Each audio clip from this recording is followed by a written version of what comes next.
testing, 1, 2, 3. Testing, testing, 1, 2, 3. Hey there, hi there, oh there. It's been a while. It's about time I came back. This is RHJunior, RHJunior, Reality Check, coming to you live over the internet through a system of tubes, through a systematic boob tube known as YouTube, bringing you my own tragic attempt at mainstream media style communication that I like to call spleen squeezins.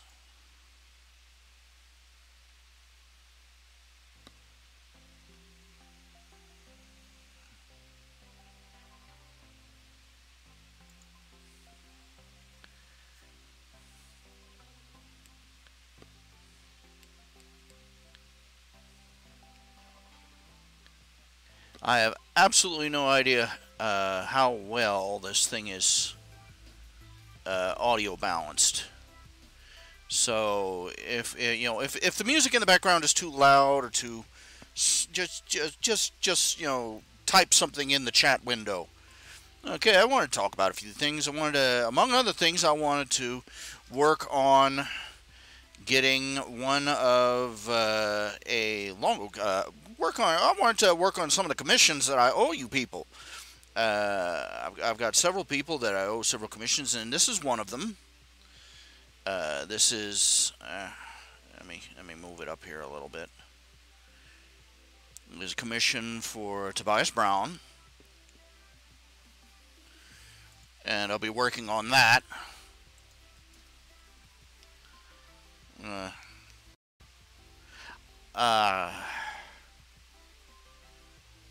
I can sort of tell what you people are hearing while I'm playing this, but I have no idea how loud or soft it is. It's one of the drawbacks to the setup I have.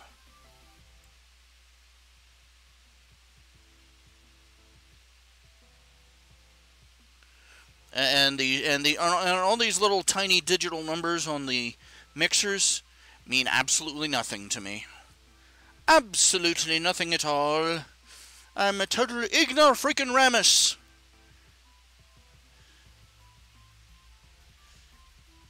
When it comes to audio. But anyway, let's see here what we got. Let's just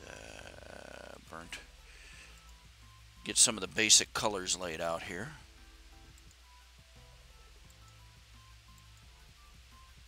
Oh, gotta be careful of that. Oh, for crying out loud.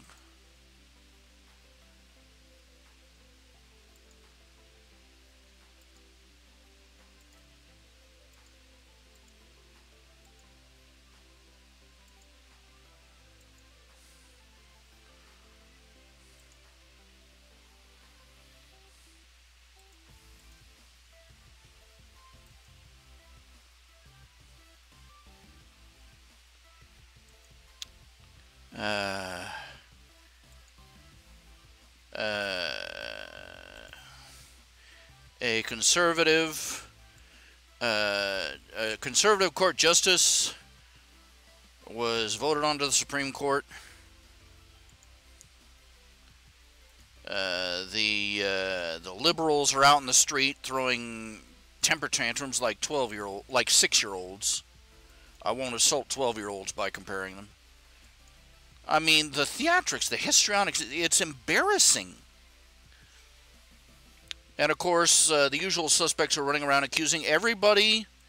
They're basically running around accusing everybody who demanded, that Kavanaugh not be convicted of anything without any evidence or even a trial. They're running around. You're a rape apologist. You hate women, and etc. etc. I've been called that myself. I'm like, you village idiots.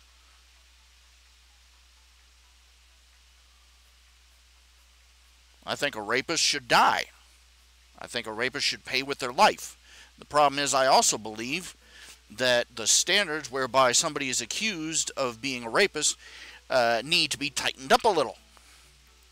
I believe that, first of all, they should be tried in a court of law, not in a court of public opinion, or a court of hysterical, screeching women in the street. I also believe that a great obscene percentage of men are being falsely accused of rape by women. Use this as a weapon. And you've got these deniers running around saying, oh, it's as rare as being struck by lightning. Do you know how many people are struck by lightning around the world every year? More than we want. That's how many. It's a stupid argument. More people are bit by sharks than are, that's a stupid argument. We're not talking about shark bites, are we? We're talking about something that can be prevented. We're talking about something that shouldn't happen, period. People being falsely accused of sexual misconduct because some woman has a vendetta is something that should not happen. Ever. Period. And if you think that this is rare, if you are dumb enough, if you are, slob gobbling dumb enough, if you are drooling moronically dumb enough to believe that this is rare, that requires, first of all, that you jumped out in traffic and stuck your head in the path of an oncoming bumper. And that you did it so often that you have the word Peterbilt tattooed backwards in your forehead, or that you have spent the last 20 or 30 years not reading any newspapers, not watching any news reports, not browsing any websites or news websites, and not going out your own front door.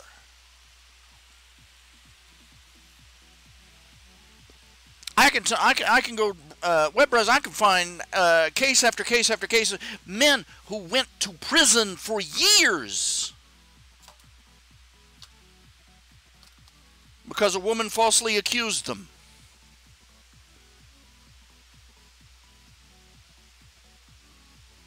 It happens all the time.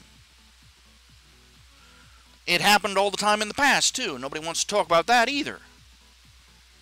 It was an easy way for a woman to get herself out of trouble for having a baby out of wedlock, or to get revenge on a man that they didn't like. But our culture has reached a point where, believe the victims, believe the survivors, believe the women, believe them without evidence. How about we go back to believe the evidence? Remember when that was important? And no, a screaming mob of hysterical, sobbing women pawing at the front doors of the Supreme Court like an animal that wants back in after getting out in the rain. No, that is not proof.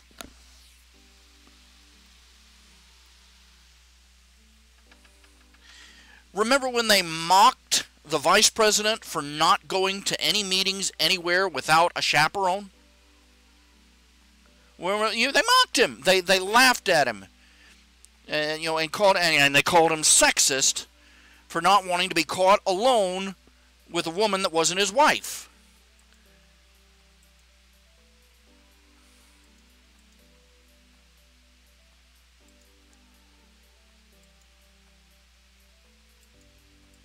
There are several politicians that have followed and they're all conservative and they're all Republican and they're all smart.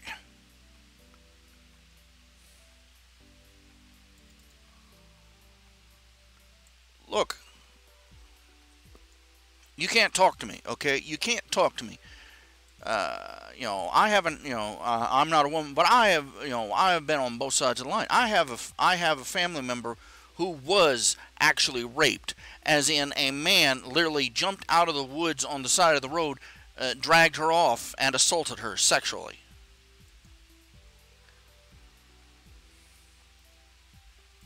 And no, she didn't wait 20 years to come back and make the accusation later. Isn't that an interesting thing? But I also personally know of a man who was falsely accused of sexual molestation by his own daughter. It came out. It came out. She had gotten mad because her father told her, she was a teenage brat, and she got mad at her father for saying, no, you can't do this, that, or the other, and she decided she went and reported him to child welfare, and that nearly became the end of their family if she hadn't been caught confessing to it. So don't talk to me about this. Don't talk to me about how women should be believed and trusted.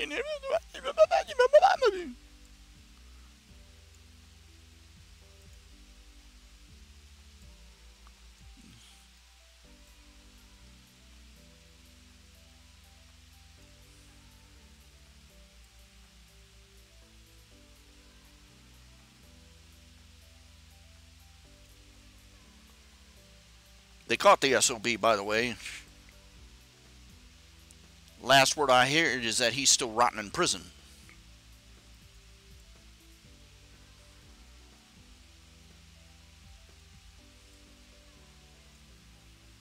Just in case you were wondering. I'm sick of this crap. I'm sick of this.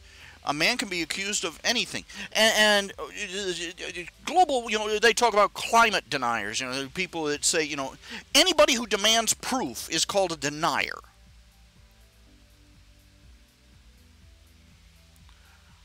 There are days I get out and pray, Jesus, let me just see one day where all these people who scream denier, denier, denier, let me see one day where they are falsely accused and no man will testify on their behalf for fear of being smeared. I'm angry about this. You can imagine.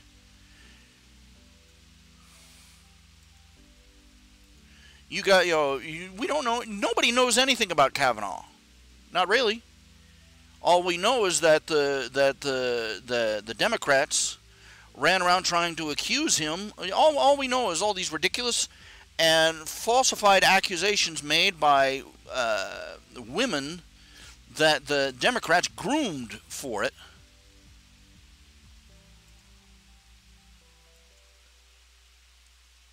The woman in question has the woman in question, Ford, whatever her name. As I recall, the last I read, it turned out, hey, guess what? She's got a police record. Seems she has a little track record of falsely accusing co-workers. You don't believe her because she's a woman, and you're a man, and men are all full of testosterone and evil. I'm waiting for my mom to show up. Honey, why haven't you found a nice young lady to marry? Well, here you go, Ma. There's your answer right there. That's why.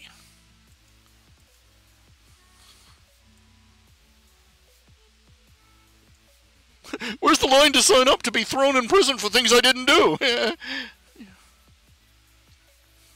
Boy, oh boy, marriage. I can't wait to lose half my crap.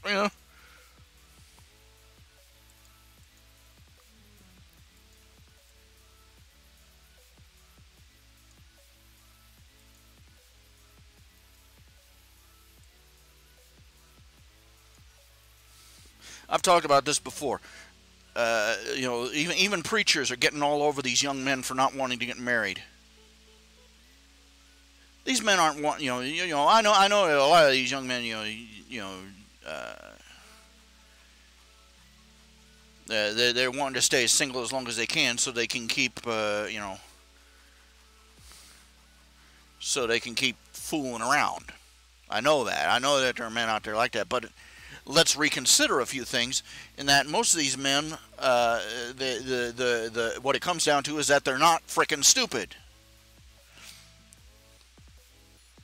They've seen what women, what our country, what our civilization lets women do to men, and they say no thanks. No thanks. I can wreck my own life. Thank you very much.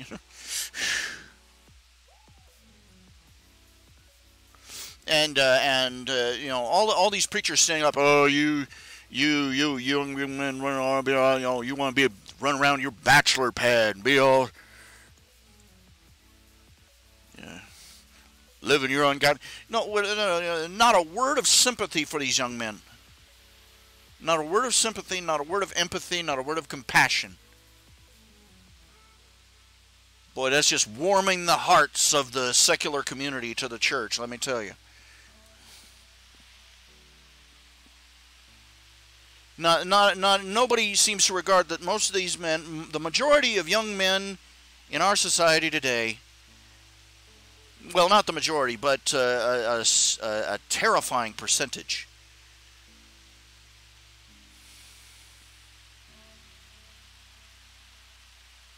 I think the stats are 1 in 4 marriages ends in divorce now.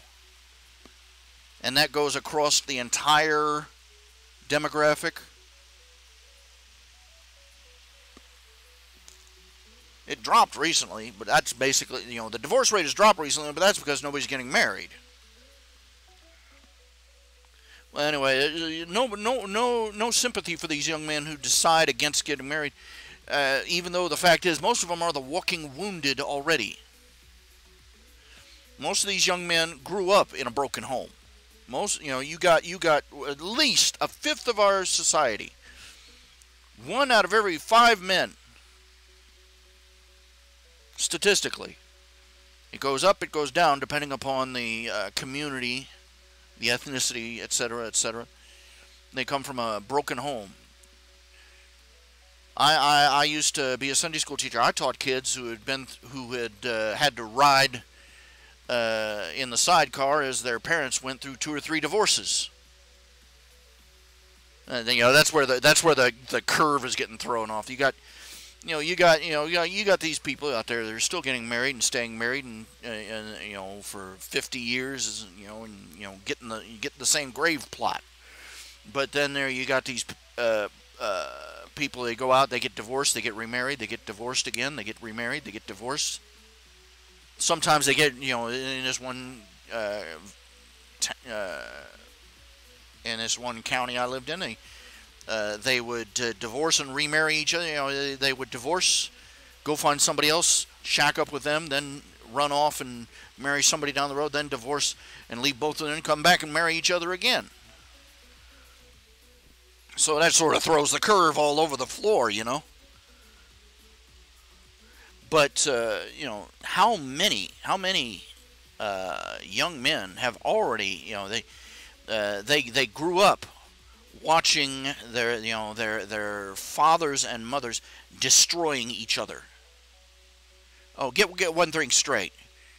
This is one thing that every divorcee is informed of.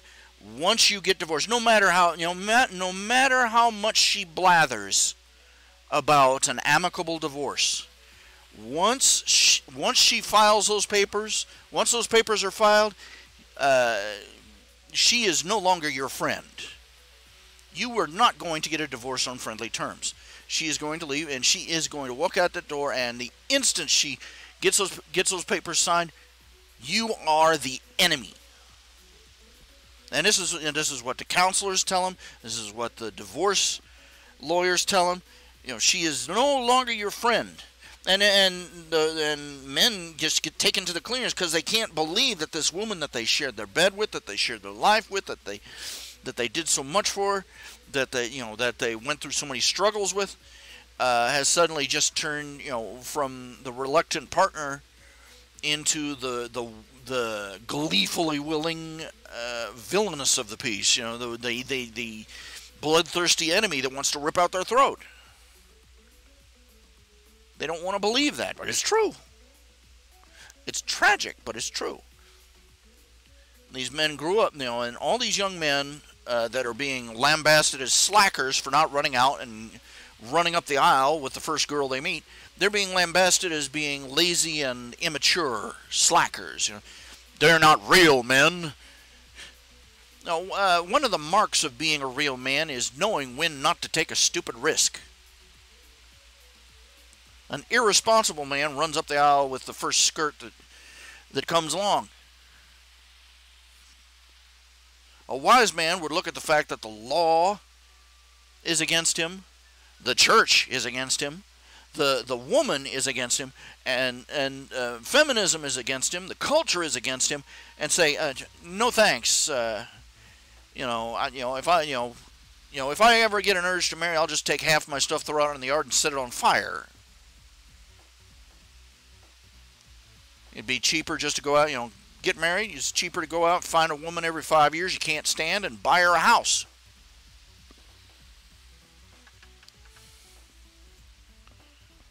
And these men decide they want to go out and live their own lives in peace and quiet, and so they're out there, with their part-time jobs, living in a basement apartment, playing their video games, and minding their own darn business. And that's what's driving the feminist berserk. It never occurred to them that the man could walk out.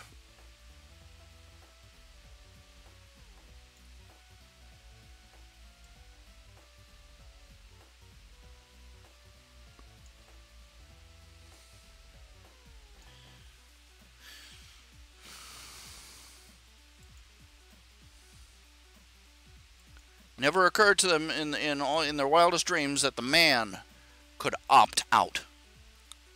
Could just stop chasing me.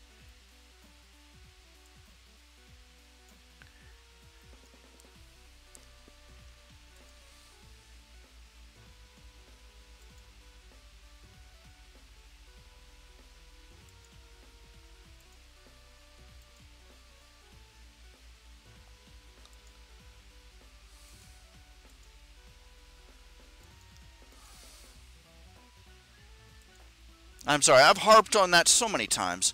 I've harped on it because it never changes. It never changes. That's why I harp on it all the time. Because every time I browse, there's new photographs and new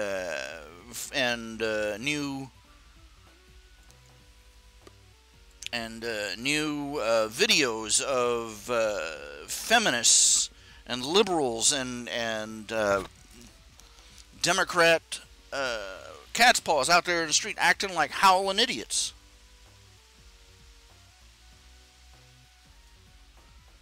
Good Lord and butter,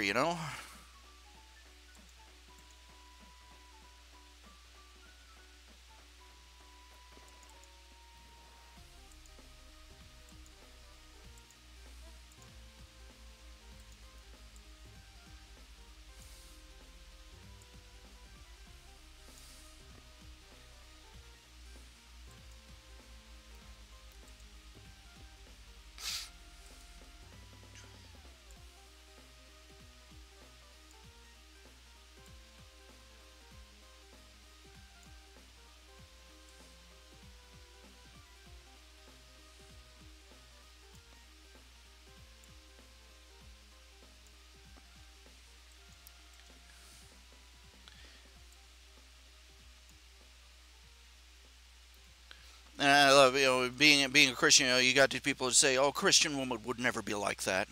I beg to differ. I know of at least one family where the wife was, the whole family was professing Christians, and the wife just literally ripped their world apart because she decided that she didn't want to be a wife. She wanted a sugar daddy. And that woman did things that, to this day, just stunned me to realize what they were doing.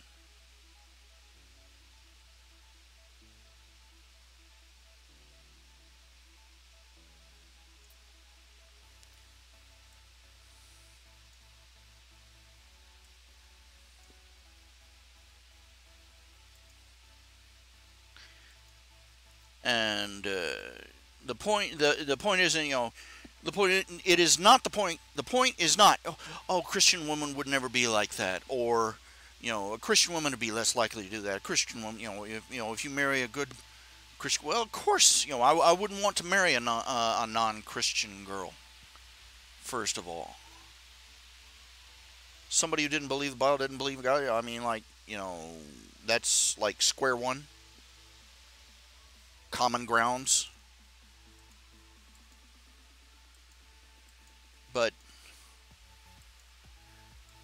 the point is not that whether or not a Bible-believing, faithful Christian girl would do that.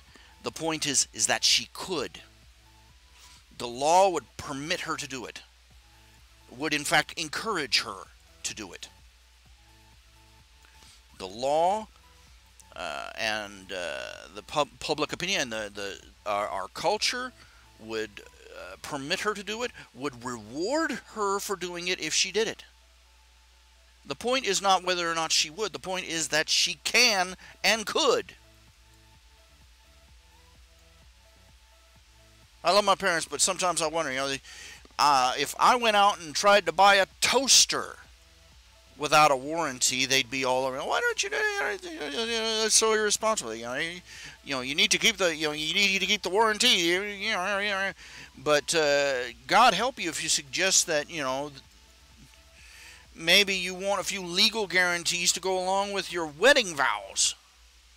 There was a time when wedding vows were legally binding. They're not. There was prenups aren't even really legally binding anymore. They got case after case of judges who decide to ignore the prenup and set their own,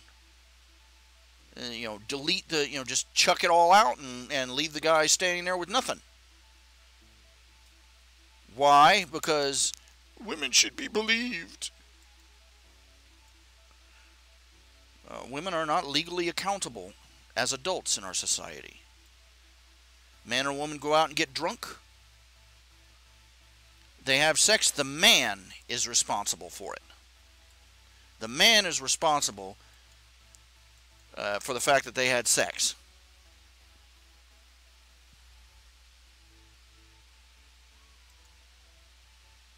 Even though they were both equally drunk, even though they were both horny, even if she gave her consent.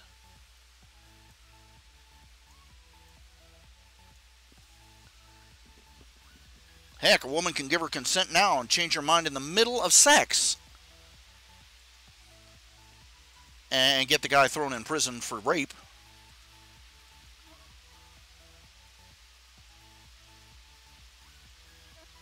Hope you aren't too close to the finish line when she changes her mind. Because if she's, I changed my mind, you better be able to jump up and roll off her without a second thought.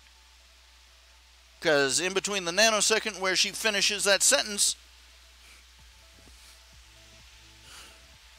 and you yank it out of her, she can accuse you of rape. That's the society a man lives in this country now. And it's even worse in Great Britain and Europe. It was a few months back, they had a case of woman. They had a photograph of the sow. She was. They finally convicted her. She had falsely accused over the course of years. She had falsely accused 4 different men of rape. Got them all sent to jail. And they finally caught her. They convicted her of perjury. Threw her in jail. She's in jail for maybe 3 or 4 years.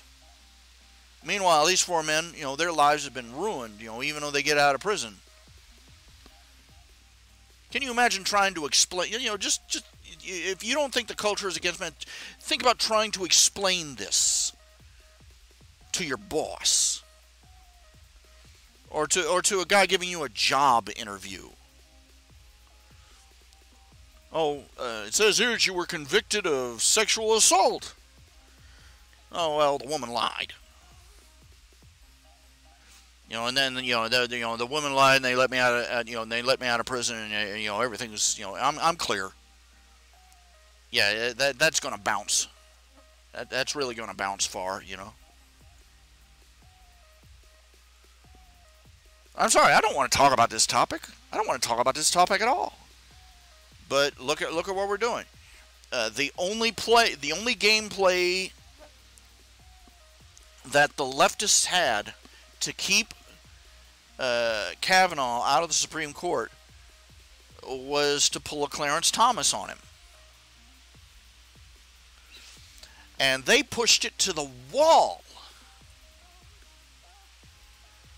And we have got mobs of millennial mammary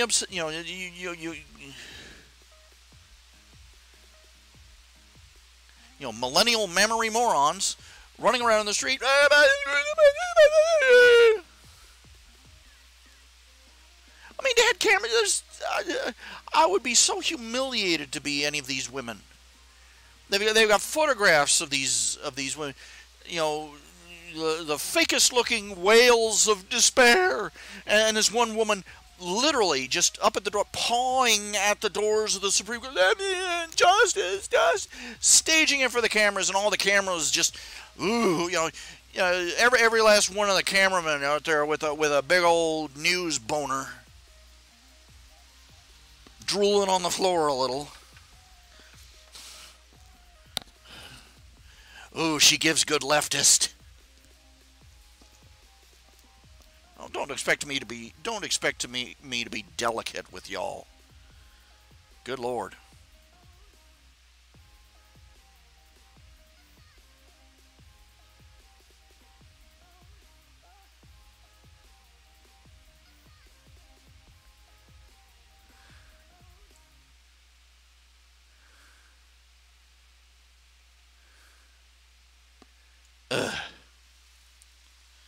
Kavanaugh was falsely accused. And they tried to railroad him without so much as an actual trial.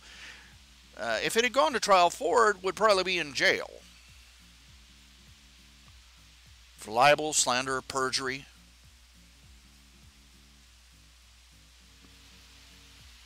I'm coming out for justice. Yeah, you waited how many years? 36 years?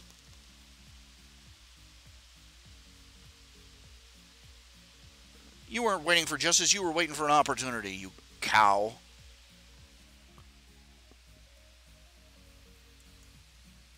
She's a whore. Yeah, and I'll use that word. Whore, harlot, slut, prostitute.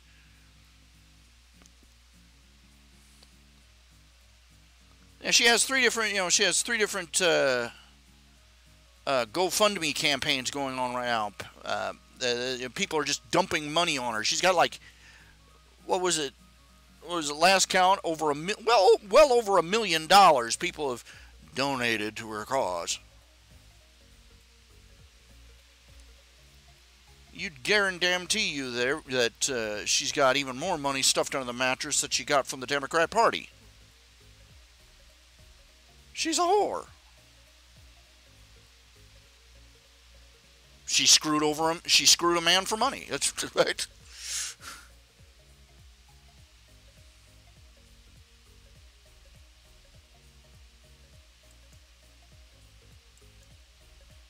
Don't expect me to be delicate about that.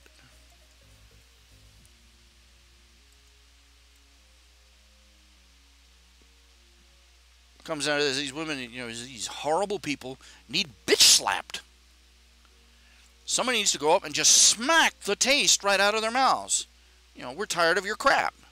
We know you're lying. We've caught you. We've proved it that you're lying.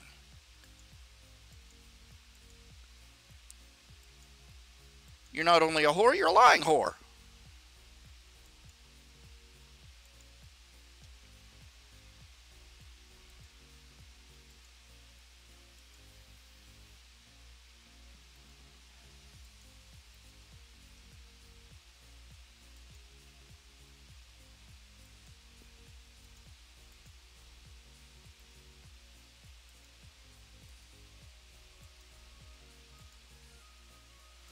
Oh, he used that horrible W word.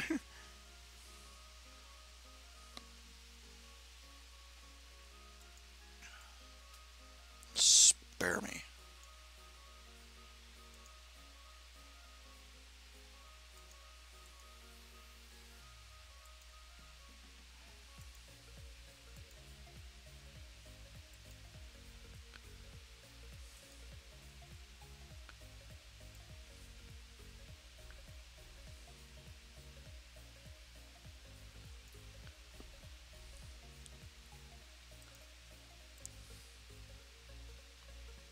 I'm starting to understand how our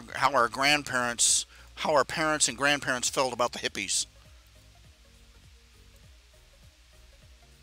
You know, the hippie. I mean, my parents told me the one thing that didn't, these, some things never changed. These were people that were spoiled children of Western affluence who were determined to throw a social temper tantrum. The, you know, ever since the baby boom, culture and society have revolved around the younger generation, and they're used to getting their, and even after the boomers moved on, they were used to having their way.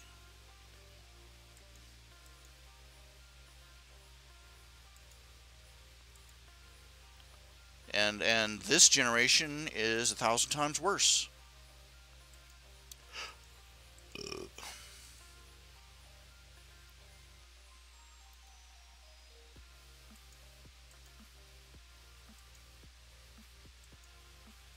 And my parents told me the one thing that most people don't get about the one thing that they can never get from those photographs, the hippies running around, running around the girls running around topless, and the guys, just lounging with their long wavy hair, and just, if you're going to San Francisco, and all that other crap.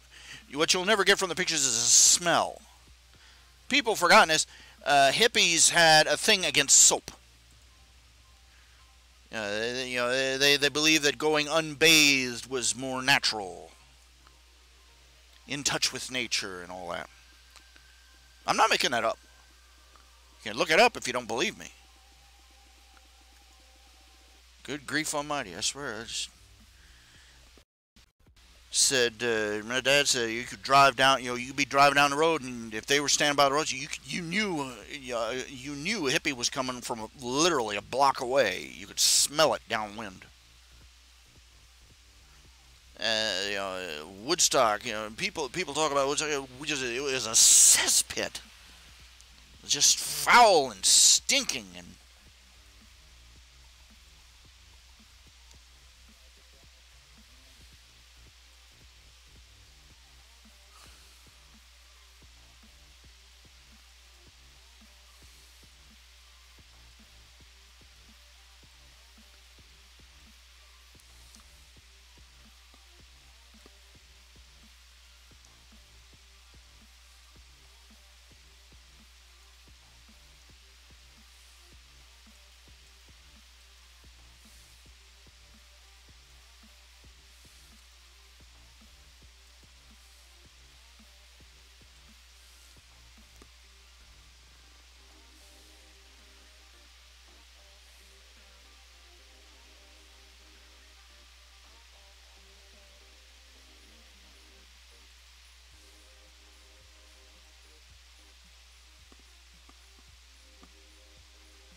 They've spent the last, let's see, well, about the last 50 years lying about everything they did. The Democrats, I've had people look me square in the face. The Democrats brought through, social reform, and the civil rights movement, and et cetera, et cetera, et cetera. Ding, bing, wrong. It's a matter of historical record. It's a matter of historical record. It's a matter of government record, in fact. When civil rights legislation came through in the 60s, the Republican Party, every single member voted for it.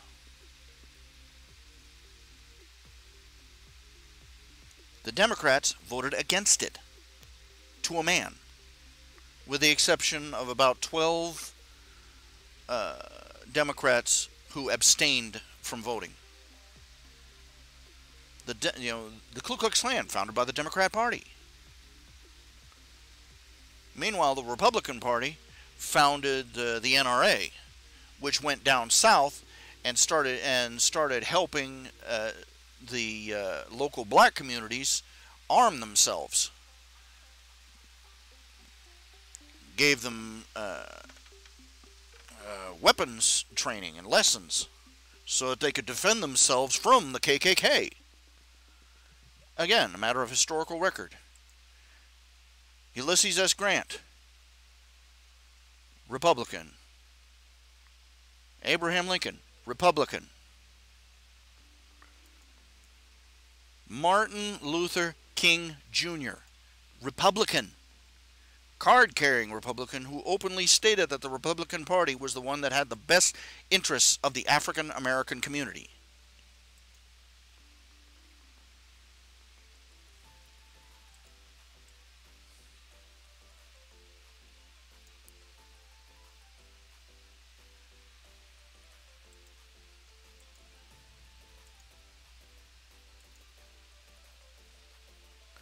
And then you got these people that come out there, well, back in the 50s and 60s, the Democrats down south, the Democrats and the Republicans switched sides. Do you realize how gobsmacking stupid you have to be to even consider that a possibility? The Republican Party was the party of Abraham Lincoln. The Democrat Party was the party of the secessionists. We can get into a lot of the issues about the attempt of secession by the South. Different issue. But no, they did not switch sides. They're running around, people running around trying to claim that the people running around in white hoods were Republicans. No, they weren't. No, they weren't, and they still aren't. Senator Byrd once called the conscience of the Congress by the Senate. Just pompous windbaggery by Ted Kennedy about him. Senator Byrd was a Grand Kleagle of the Ku Klux Klan, Democrat Party. Had been his whole darn life.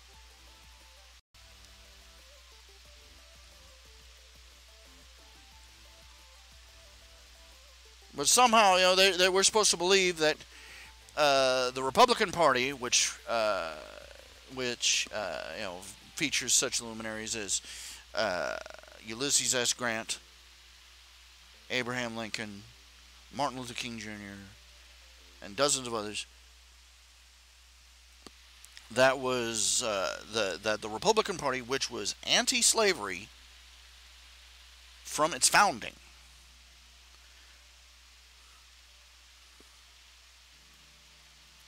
it was part of the Republican Party's platform when it was formed. It was the reason for it being formed.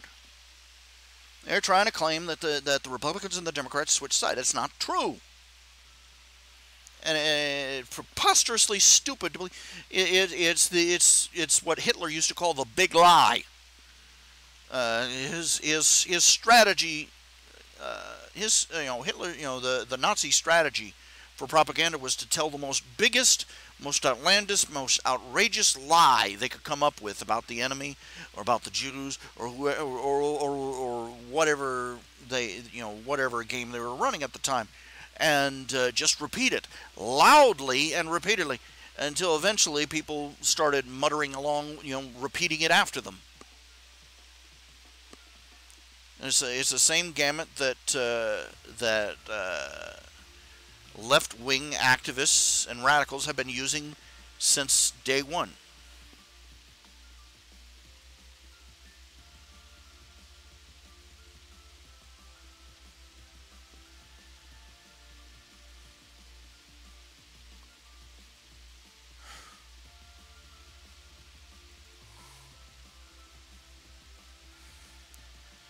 They're out there calling.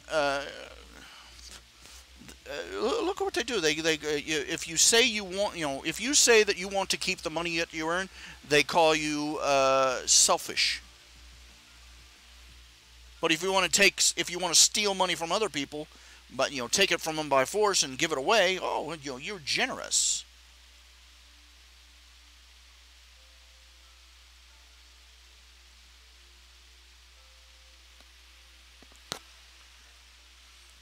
If you demand that the rule of law decide whether a man is innocent or guilty,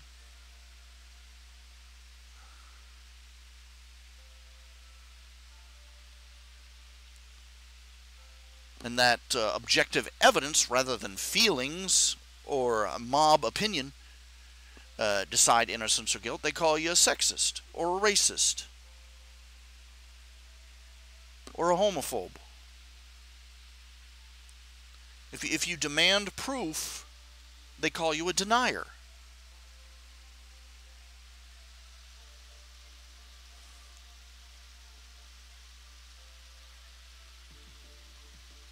How can a society live like this? How long can it continue? And what's going to be left after it finally breaks? That's the sad thing. The sad thing is that it's not going to happen all at once.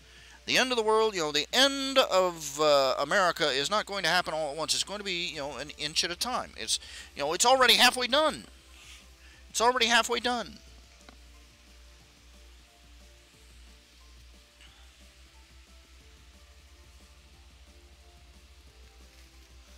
And there's we're those of us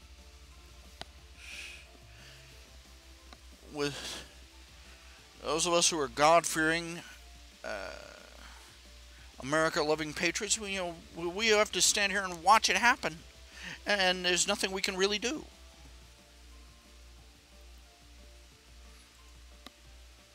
It's monstrous.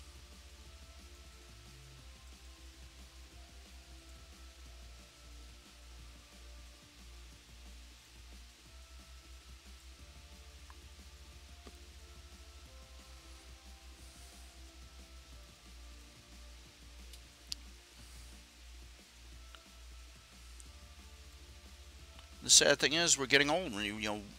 At one time we could take it to the hills if we had to. Some of us can't anymore.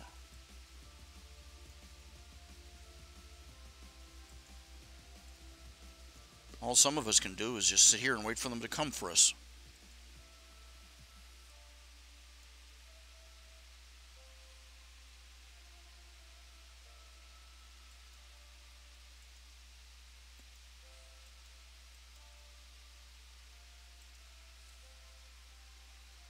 Chew on that one for a while.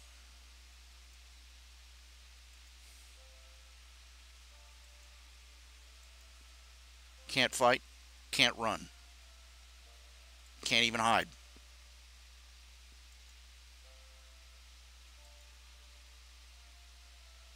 The younger generation doesn't pull its head out of its rear end and put a stop to this nonsense. And some of us are just flat out doomed. They'll come for us first.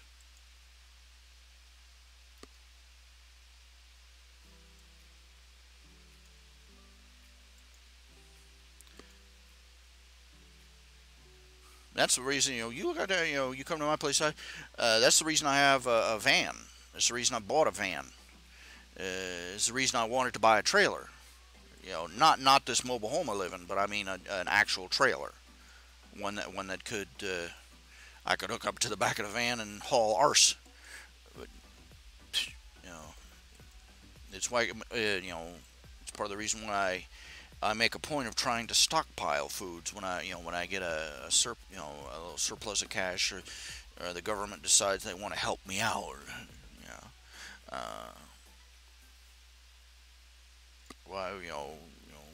Why I spend a lot of time trying to accumulate staples, like flour and so on, canned goods and powdered milk and things like that. It comes down to it, I could probably eke out, with what I have on hand currently, though, I could probably get by for 2 or 3 months. If I wasn't too particularly picky about what I ate. But I wanted to be ready to leave if things got, to a certain point. But now my health, my health went down the toilet. My leg, with my lymphedema and all the other little problems that cropped up with me, and you know,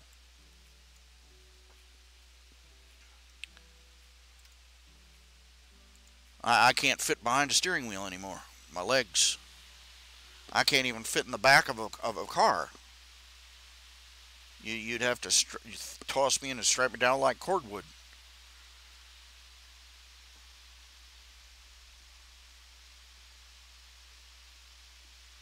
I can't even, when it comes to, run for safety, I can't even run across the room. So all I can do is sit here and wait and see what happens.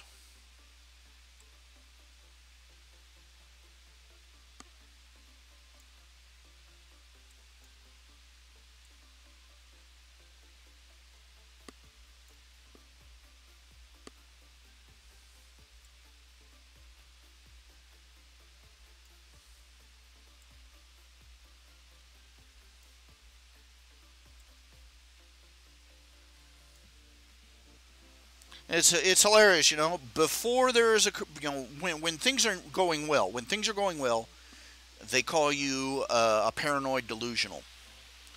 You stock up canned goods and you keep bottled water handy, and and you stick up a few bags of beans and rice in the cupboard, so on and so forth. Plant a garden, and you look into alternatives, off the grid living. They call you paranoid delusional, and they laugh at you and they mock you. Then a hurricane comes through, and suddenly what they call you is a hoarder, and then they try to loot you.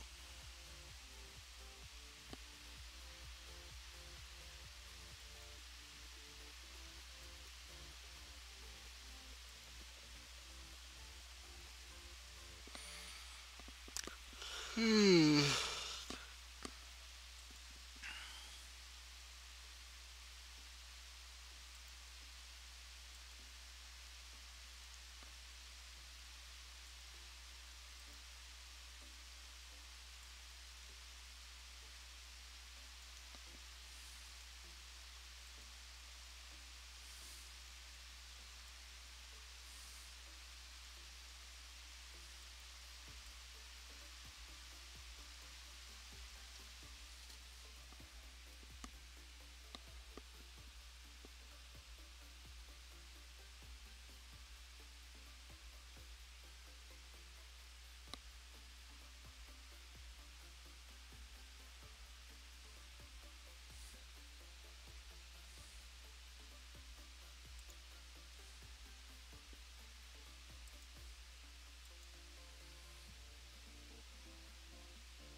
So this is not what I wanted to talk about. Really wasn't.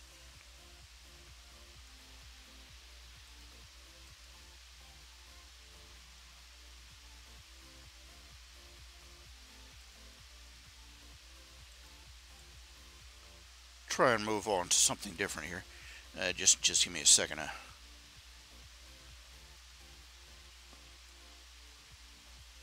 Uh,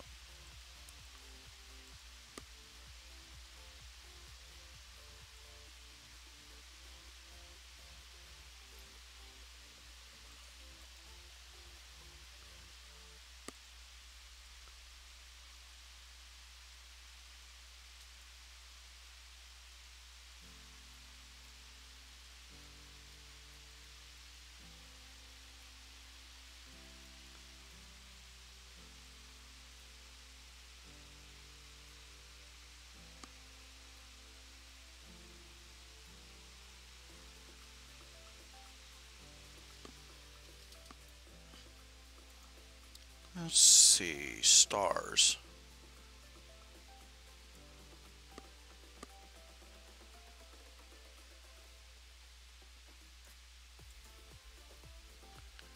Somewhere in this mess, I got a brush that makes stars.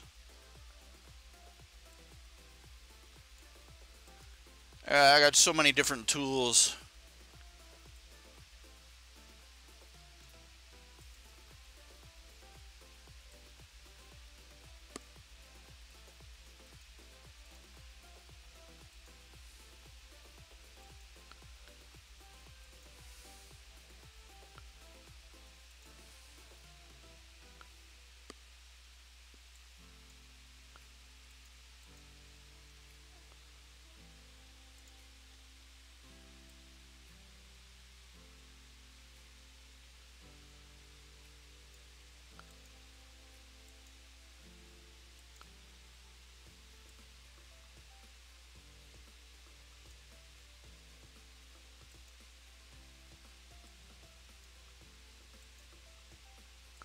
It's here somewhere. It's just a matter of finding it.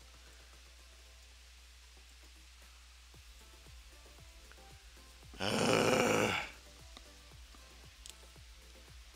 it the old-fashioned way.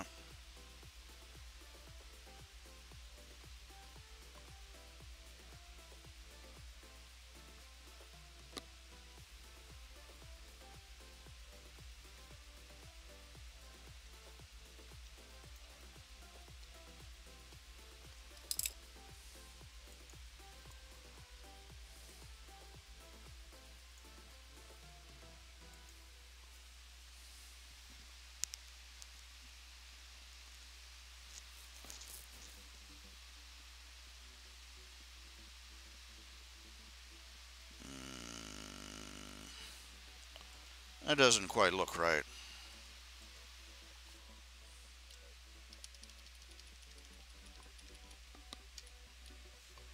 Try this way.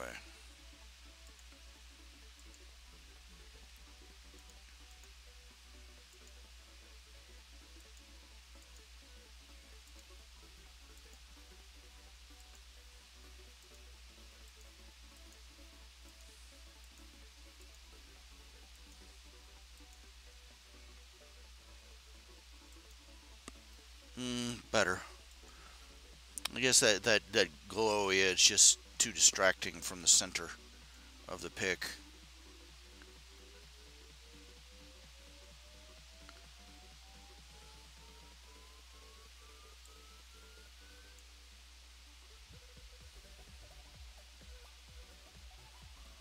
Trying to decide what it needs. It still looks a little flat to me. I'll think it over for a minute.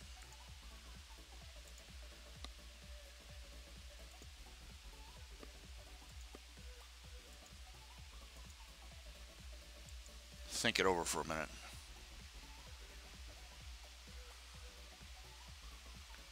No, I can't say I've seen anything on Netflix lately. I'm not subscribed to Netflix.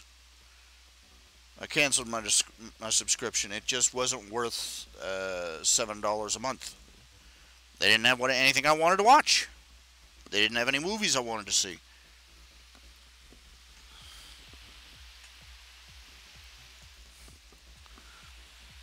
When you're going through all their movie selection and you're going, I really want to waste a perfectly good hour on what is most likely a really bad movie.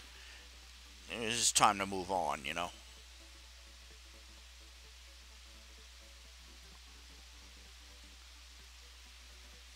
Okay, in other news.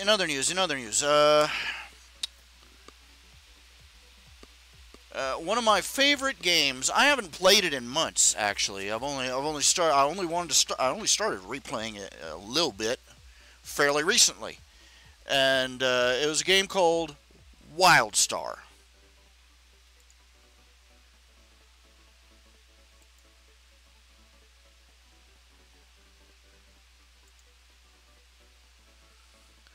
And they're closing up shop November 28th. It was a free game. It became, they went free to play. It was originally a subscription game, it was originally a download and subscribe game, like World of Warcraft. In fact, it was made by people who used to work for World of Warcraft. And personally, I really thought that they were going to be, the competitor who came along and gave World of Warcraft a run for its money.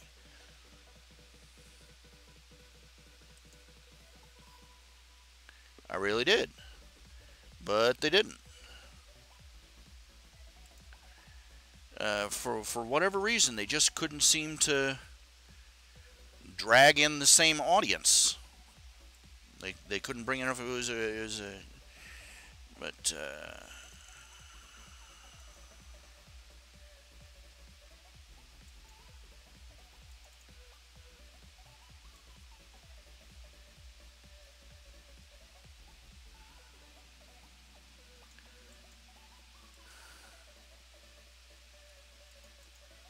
it was very innovative. It was a very innovative game. It was a very fun game, and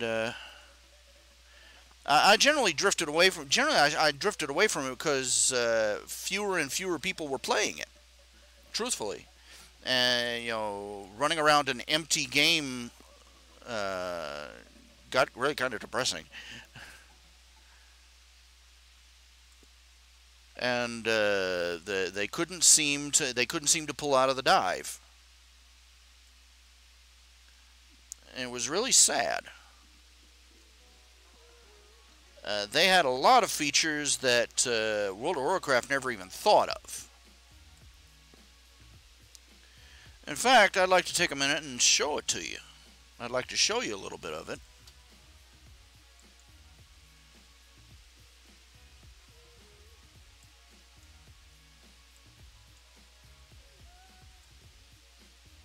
Give you an idea of what kind of game you had here. All right. Gonna have to file save. Yep. Okay. Shut this down. Turn off the music for a little bit.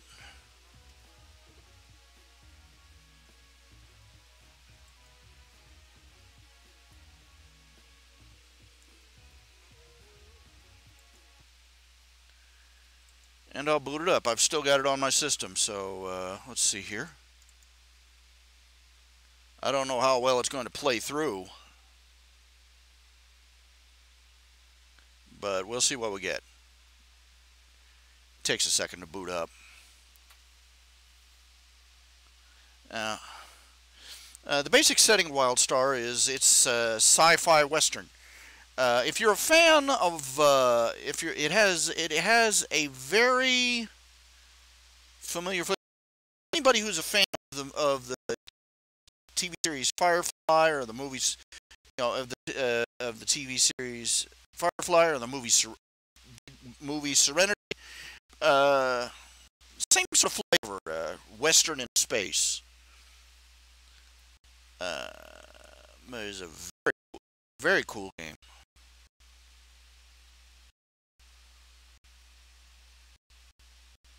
It's tragic. They apparently decided it wasn't worth the effort of keeping the servers up. I'm like, dang, I mean, that's like being, not being, that's like not being able to run a casino in Vegas. This should have been an insta-win, you know what I'm saying? But here, I'll show you what I'm talking about.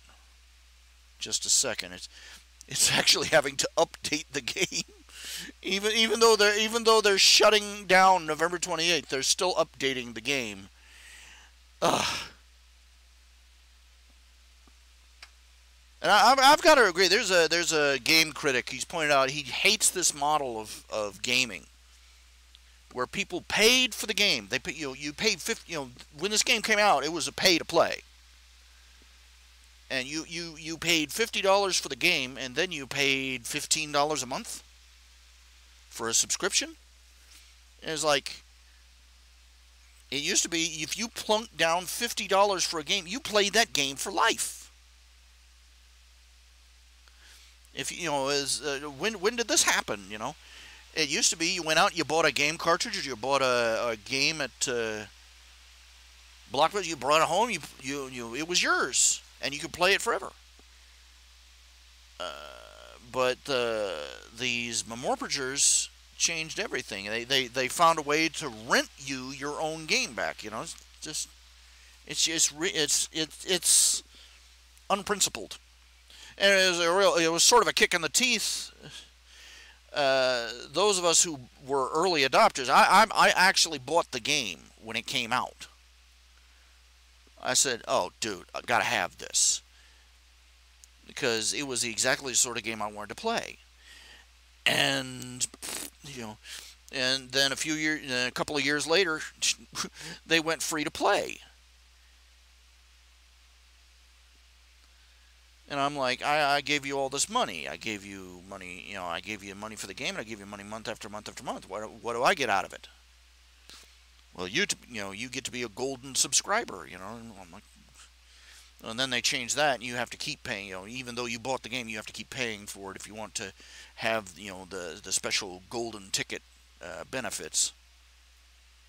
Okay, just give me a second here.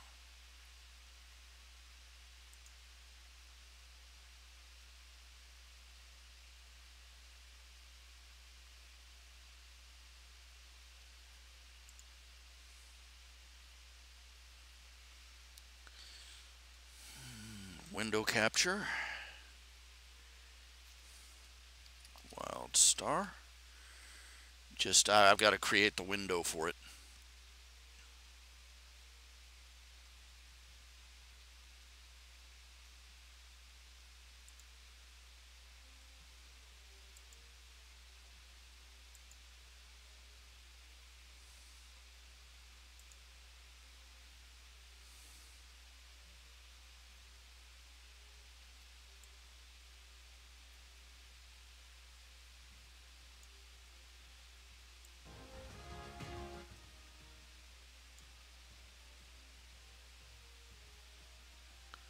May have to turn up the music here. It's just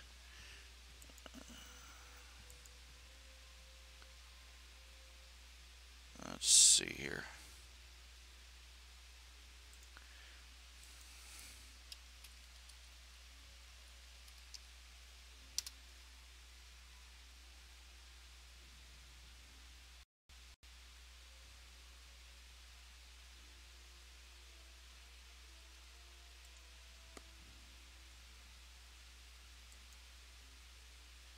Can you give me a second here?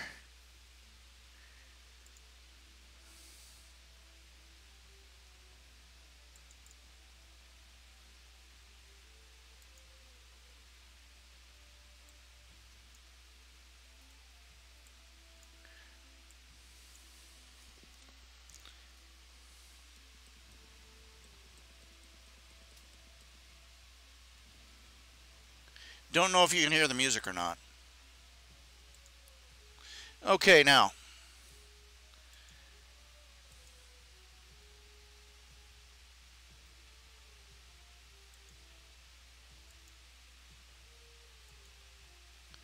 All right, you can see I've got several characters here that I didn't. Okay, I'm going to delete one of these. And well, it's not like I was.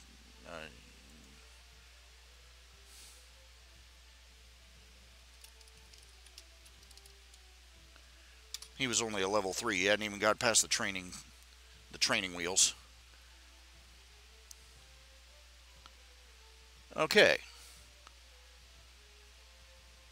Now you had two sides. You had the rebels, who were they were called the exiles, and they've been having an ongoing struggle against the Dominion, the evil empire, for umpty hundred years. And they're called the exiles basically because the Dominion basically destroyed their homeworlds. And so they're running around trying to find a new world. Create a new character. Here we go. Come on.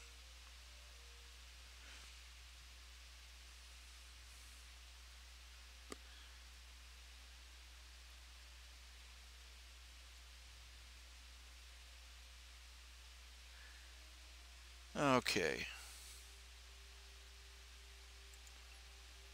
Okay, well, we'll start with a novice. Okay.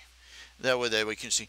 It used to be that the opening of the game, you woke up, whether you were in the Dominion, if you were in the Dominion, you woke up on the Dominion's, grand luxurious flagship. The Imperial flagship, and you got the, and you went through the story and they broke down, you're on a mission to help them reconquer the, reclaim the planet's nexus. And if you were an exile, you got, you woke up on the busted down Gambler's Ruin, which was the main battleship of the exiles. And, you had to go through them and help them patch things up so that they could land on the planet, because they were going to settle on this new planet they had discovered called Nexus. Now the okay, here we go. Now you had two different here are the two factions. Okay, you had the Dominion. You had the Makari, which were the robot race. Now, the planet in question, Nexus, is an artificial planet built by a long-lost precursor alien race. Big mystery as to what happened to them, and that's part of what you're supposed to be solving as you go through the adventures on the planet. Okay, and the Makari were their servant race of robots. Of course, you have the Cassians, which are the humans of the Dominion. From the planet Cassius, they were picked by the Makari to lead the Dominion they picked the planet Cassius to lead everybody to an age of imperial glory, and etc. And they're really stuck on themselves. Then you have the Draken, which are your basic warrior savages, and the Chua, which are your cute, cuddly little maniacs. Now, they're basically psychopaths, mad scientist type. Now, over in the Exiles, you had the Granuk. These guys are all mercenaries. They basically got booted off their home planet because they actually decided to use modern weapons to fight the invaders, the Dominion, and that violated their ancestors' sensibilities, and so the mercenaries left, and the ancient ancestral traditional Granuk are all being ground under the boot heel of the Dominion. And you have the human exiles, who for various reasons, outlaws, criminals, political exiles, so on and so forth. You have the Oran, who are your tree-hugging hippie types. And they also have cute tails and ears, if you're into that. Yeah. And then there are, strange, it's not listing their name here. The Mordish. Basically, the Mordish, they thought they had discovered immortality. What they instead had discovered was a sort of a zombie plague. And they're basically, they're all cyborg zombies, and they have to keep themselves constantly medicated with regenerative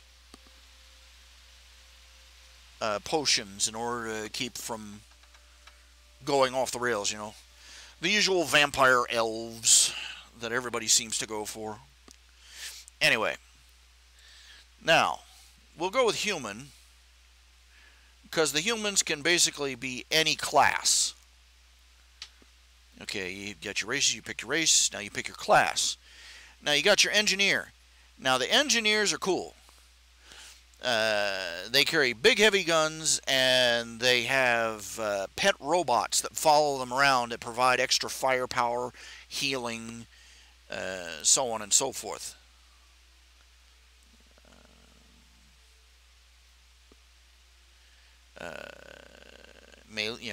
firepower, melee weapons, so on and so forth, and for brief periods they can power the engineers can power up and sprout battle armor that increases their kick-assitude. Now the espers are the psychics. They can you get the general idea. They can cast illusions and do telekinesis and so on and so forth. Now, this is one of the this here is one of the things that makes WildStar interesting, is that in most role-playing games, the healer is basically a band-aid box, and that's pretty much it. Now, in this game, your healers can also tank. They have a variety of healing and damage field effects. They don't have a lot of range, but they can cover a lot of area, so they can heal or damage a lot of enemies at the same time. And they got fairly good armor, too. Now, the spell slingers, think Han Solo with magic pistols. They have light armor, they're very fast, they're very agile, and those guns of theirs can fire dozens of different effects. And they got the longest range of all the combatants. Now, next you got the stalkers. Now, for the stalkers, picture Wolverine with an invisibility suit. That about sums it up. They are the they are the rogue melee fighters, and they are extremely nasty on a battlefield. If you crossed a rogue with a blender, that would be it. And finally, the main, what would be normally you'd call the main tank race. They got 3 different tank classes here. Is the warrior. These are the soldiers. They carry great big giant swords and also have arm cannons. Their rate of fire isn't great, but they can take and deal incredible damage. They are generally the main option for straight up tanks. Okay, now which ones would you like to try? Sing out. Which ones would you like to try?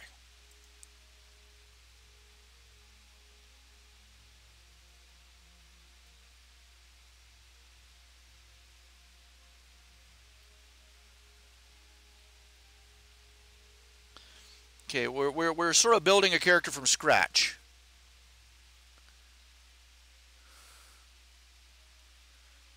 I do not know why it is doing that. I do not know why it is refusing to.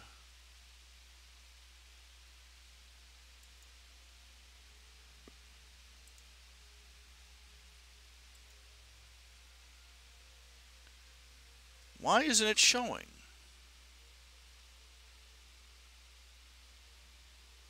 Is it streaming the image? I can't seem to figure out what's wrong here.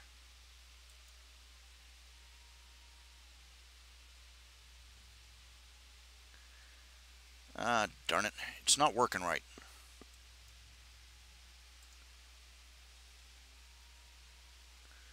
All right. There we go. Now you can at least see what I'm doing. You could even preview what their typical armor would look like at certain levels. Okay. Yeah. Okay. Let's do a spell slinger. That's a straightforward, shoot 'em up kind of guy.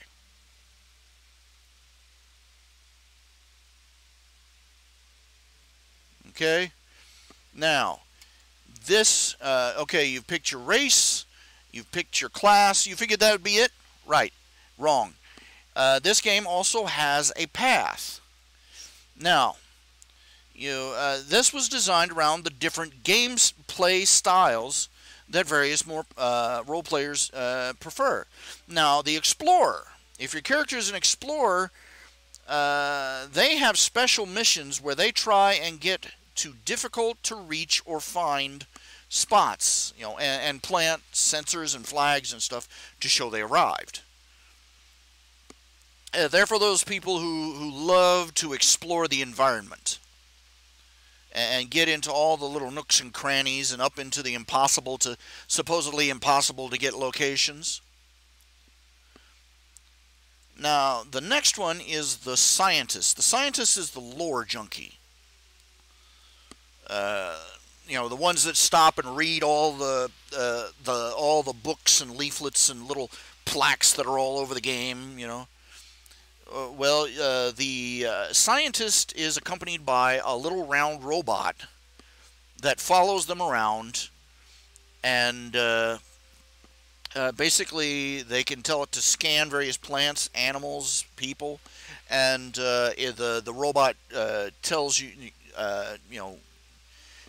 you more about the game world you're in. And the more information you gather, the higher your score as a scientist. Now, the Settler builds resources that all the players can use.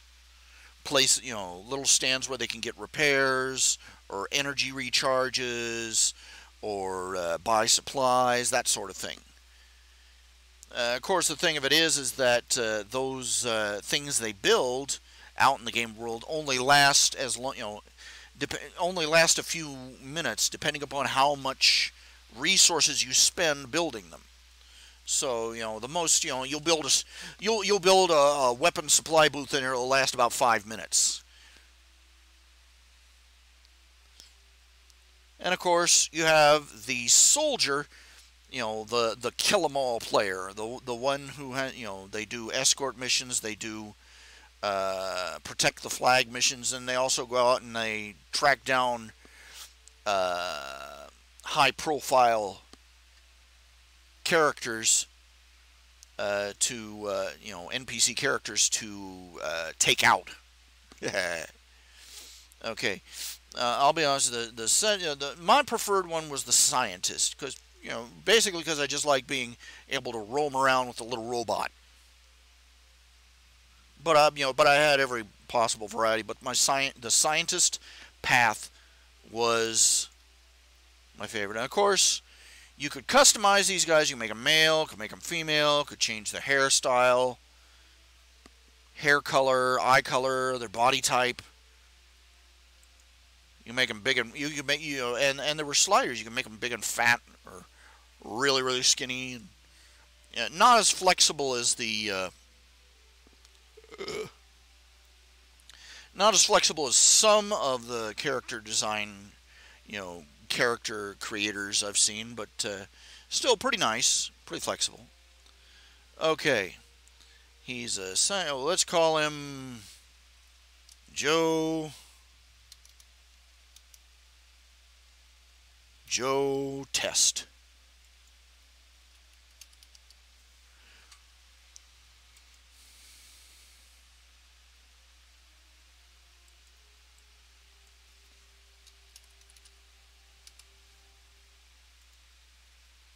We'll call him Jimmy Test.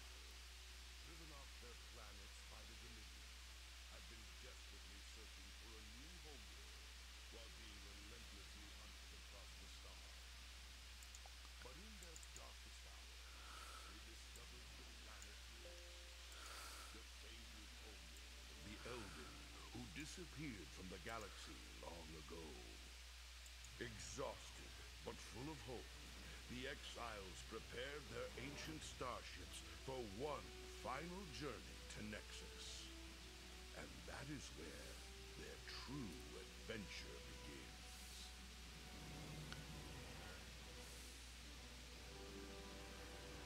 Dun dun dun dun dun dun dun dun dun dun dun dun. You see what I'm saying? It's pretty.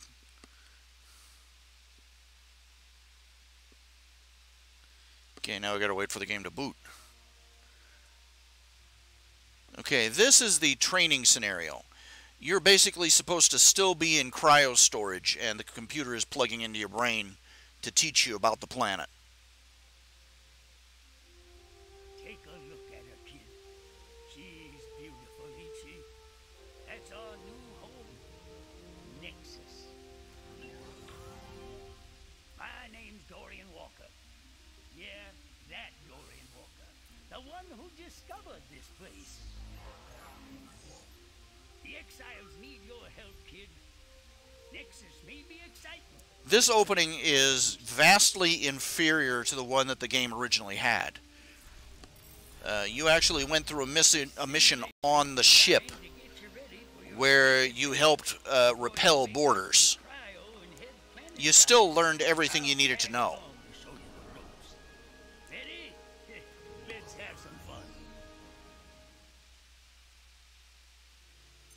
How about we get you geared up and ready for action? First thing I want you to do is move on to the pad in the blue circle. Oh, well, we've actually got somebody playing. That's sad.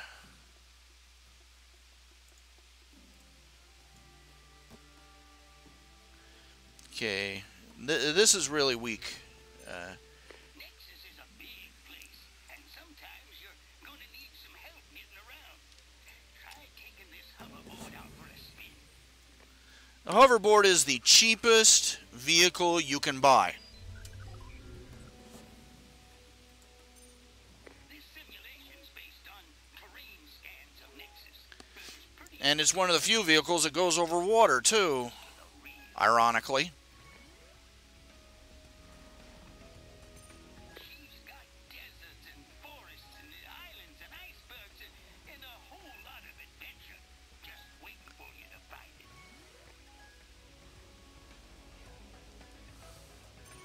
Inexperienced exiles ain't normally issued hoverboards, but there might just be a way we could bend that rule a bit.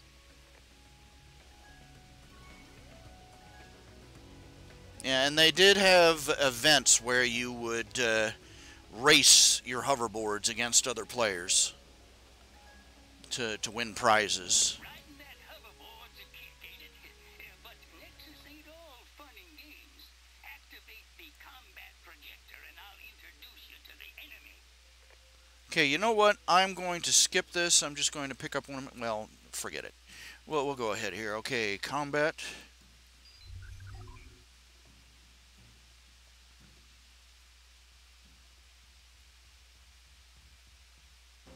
I might have found Nexus, but the Dominion thinks they own the joint. There's a fight brewing, pure and simple.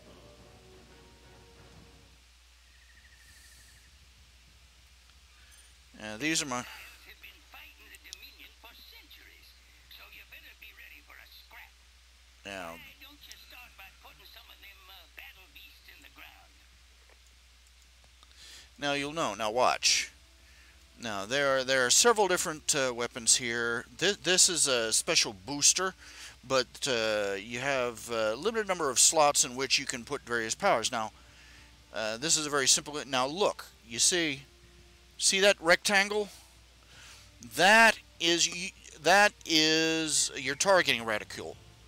That is where your bullets are going to go.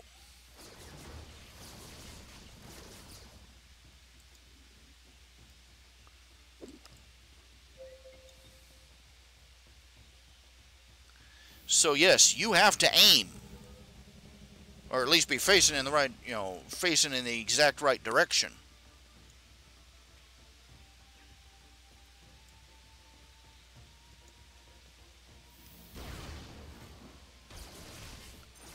Long ago, we left Cassis, the Dominion homeworld, in order to forge our own way in the stars.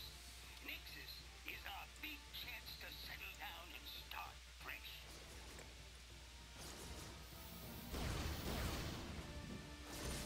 Good job taking out those beasts.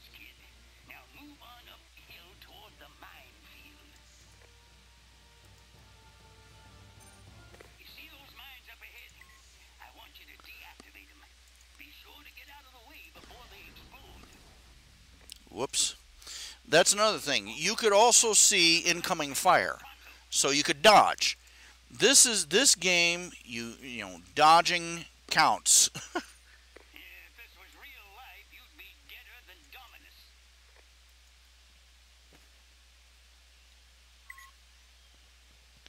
So you have to get out of the red zone. Great job. Now go take care of the rest of them.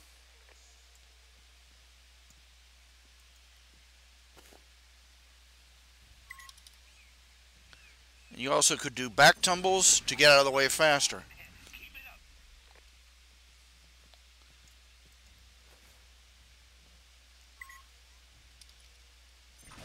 Ouch. I bet your ears are ringing now.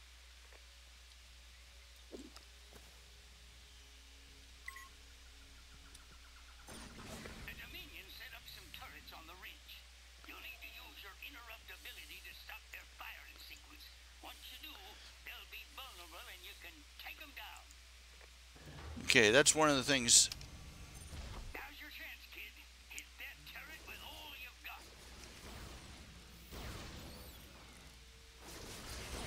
That's it, sport. Way to go. One of the things that the spell slinger can do, one of his abilities, is the ability to teleport. And if you goof it up, boy oh boy.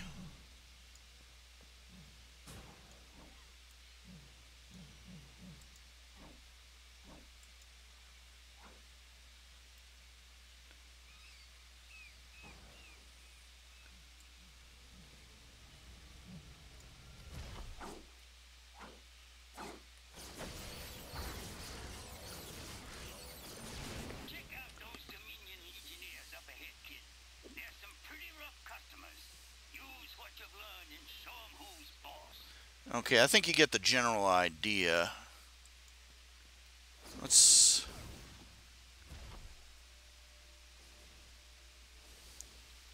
of the combat method. It was very innovative. It meant that you actually targeting, dodging, the combat was more genuine. You know, those things actually mattered in the game. Now, you play World of Warcraft, as long as you're facing in the general direction of your target, you'll hit it. As long as they're facing in your general direction, they'll hit you. And there is no dodge.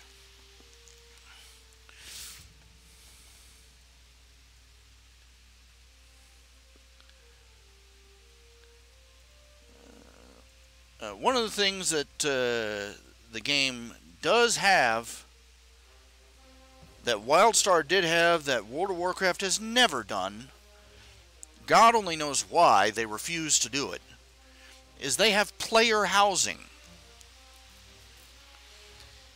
You get your own plot of land. It's basically built to look like a big flying platform with a big chunk of dirt on it, and you build.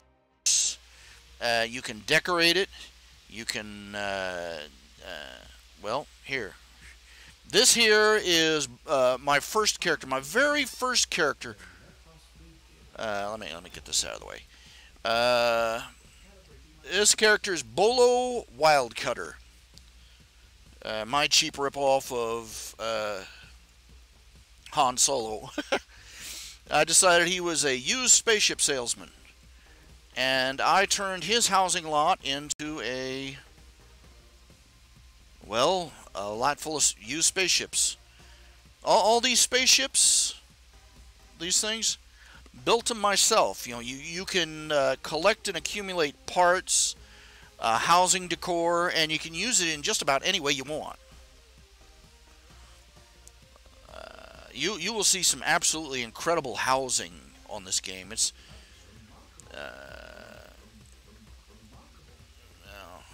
you know, you can also get decorations that are actual spaceships or vehicles. Check it out. This is serious. I even got like you know, got some dancers. I went all out. You know, big promotional. You know, buy one spaceship get two free. I don't know, and even had. I even have Kurg rides for the kids. Yeah. Couple of different spaceships.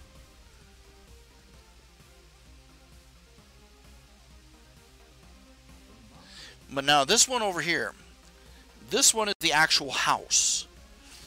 And you had to go through a lot to get the spaceship model house.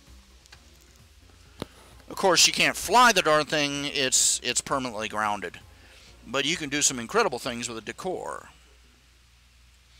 This is the interior. All of this, my work, just so you know. Check out the engines.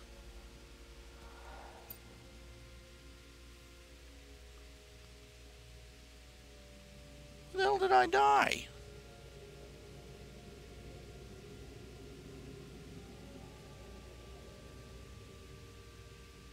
Did somebody shoot me?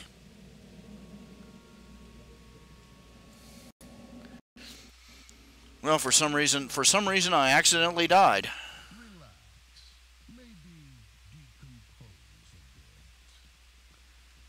Yeah, when you resurrect, the computer gets really sarcastic. Don't know what I did. Anyway, this here is the engine. Built the engines. Little floaty crystals in them.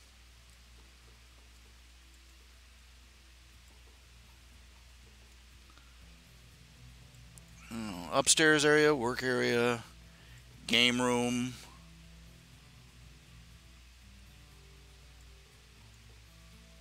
Kitchen. There's the medical area right there, all glassed in. And check out the cockpit. Oh, wait a minute here.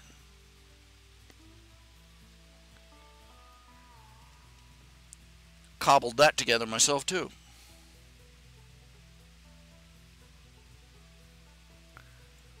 Even has a bathroom. Complete with a shower, a sink, everything. And of course the captain's quarters, bedroom. Complete with a goldfish bowl.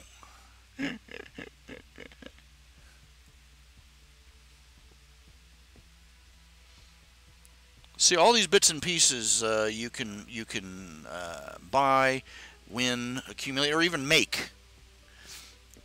One of the paths is one of the career choices is craft. You know, you can craft all sorts of things. So, let's see here. And just to give you an idea of how flexible the housing lots are,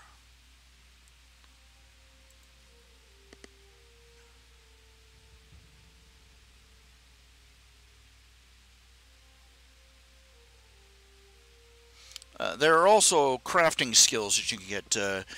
I can't remember them off the hand. There's survivalist. You can chop stuff up. You know, kill animals, skin them, chop down trees, and and make stuff out of that. And then there's the engineers, and well, Joe Builder is my engineer. He was the main character I used to craft all the junk that the other characters used to build their houses and decorate with. And yes, you could make the trees too. Yeah. And this is his housing lot. Come on.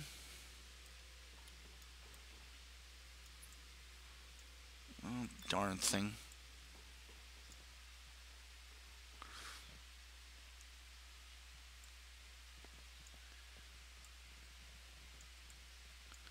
Giant spiders, hollowed out log.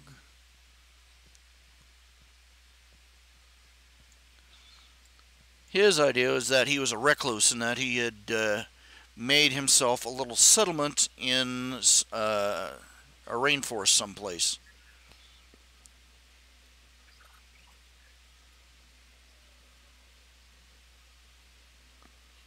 You can see it's the same Starship style house, but I've tacked on a few things, add a little moss,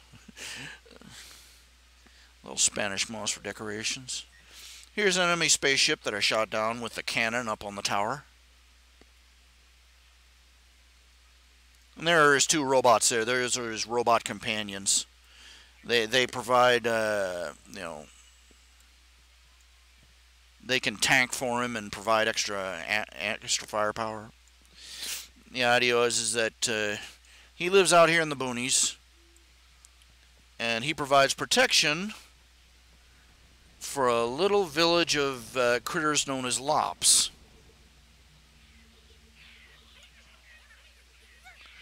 This is a wedding celebration of some sort.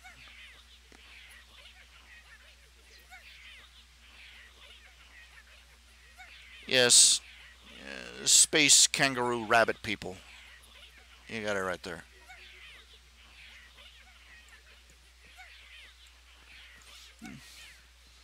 Over here you have a couple of little lops romancing away. It's adorable, really it is. The lops are NPC characters, very innocent. They're portrayed as very innocent, very naive, and very obsessed with shinies.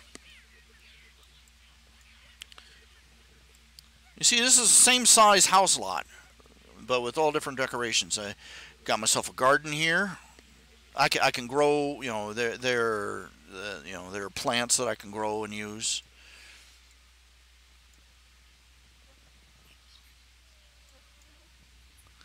Man, I got a laboratory over here where I can build things. For real, this is part of the actual game, but I've added a little more decor around it.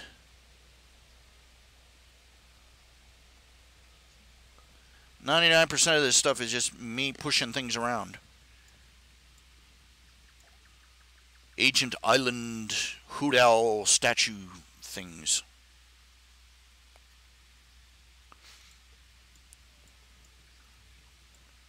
Here's another Dominion ship I shot down and turned into a treehouse for the Lop children. Ha ha ha ha.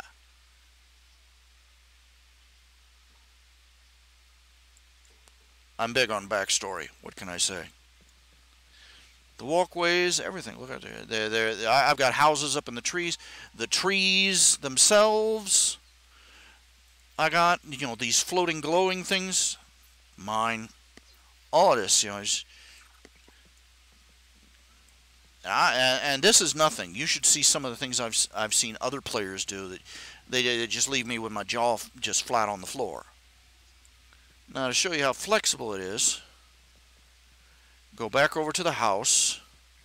If I can get around all this junk. This is his mailbox right there.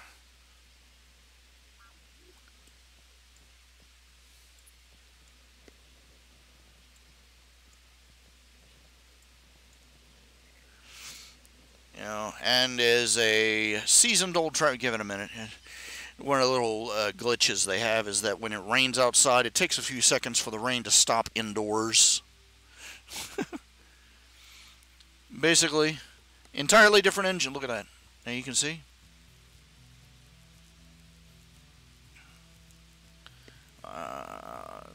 Every bit of these force field walls, the little electric things there, the fan.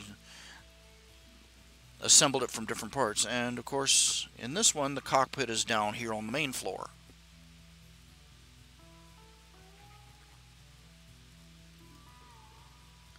I even made it so he could sit down there.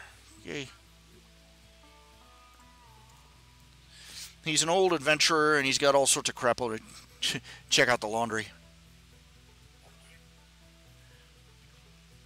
Oh, he's got crates of junk all over the place. And here's his bathroom. A toilet, a sink, and a hose. Now we go upstairs and see some of the loot he's accumulated over the years. Got himself a hammock here and piles of shiny junk from all over Nexus.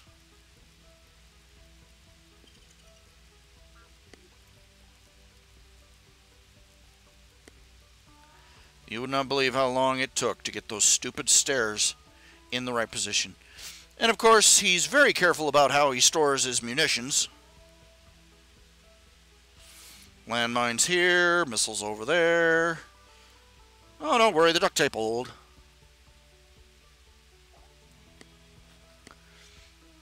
Cargo nets for things hanging from the ceiling. All of it. I'm really proud of this. I'm proud of this. I put a lot of effort into making this.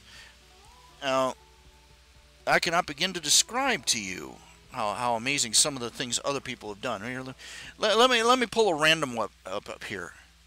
Let's go visit a random house. Sky Home. Let's see here. A lot of the players used to joke that the housing was the real end-game content for WildStar, and you can see why.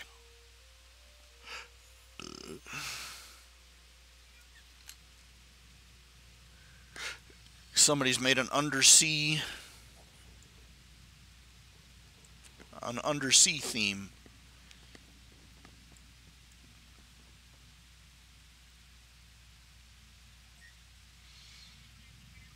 This is all made from the same resources I had and could get. Just look at that. This is all player made. Well, not the individual pieces, but the whole decor and everything. The layout and everything, player made.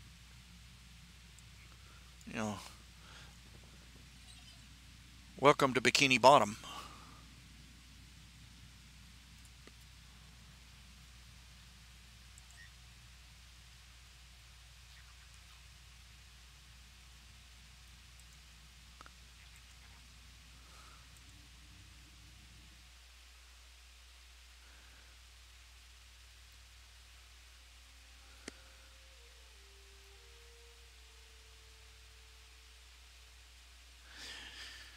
Quite truthfully, for the life of me, I have no idea why this game did not become big.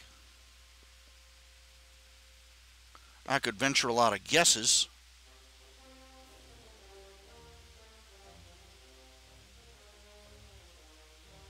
I could venture all sorts of guesses. Maybe they just didn't put enough effort into promotion. And again, this is another.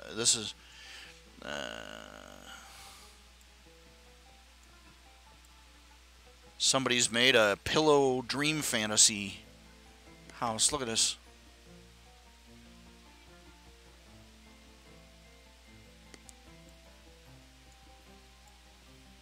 I can't even begin to imagine how much time that took.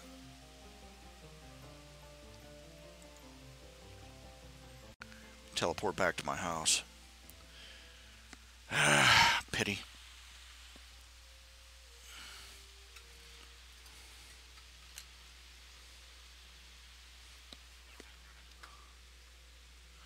There's only one other house I'd really like to show you.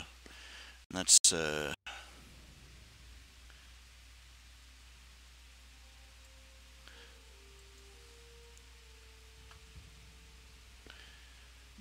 Doc Young. That was my doctor, my healer. He was the one with those area effect weapons I was telling you about.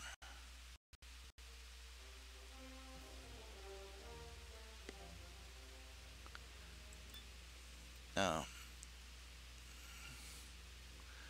again, this over here, this was set up. I set this up for Halloween. They had they had holiday themed stuff that you did all the time, trick or treat games, Christmas games. But this is I made a zero gravity fountain house.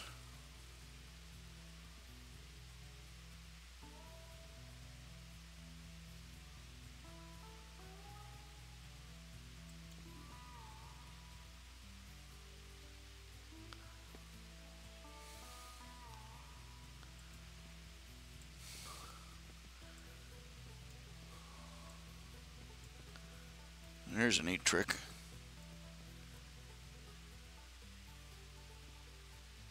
Didn't bother decorating indoors too much. Well, maybe a little. Ha.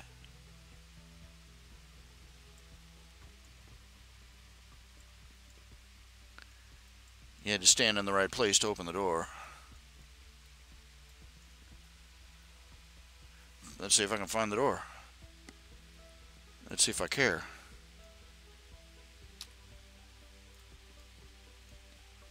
Heck with it. I'd exit the game anyway.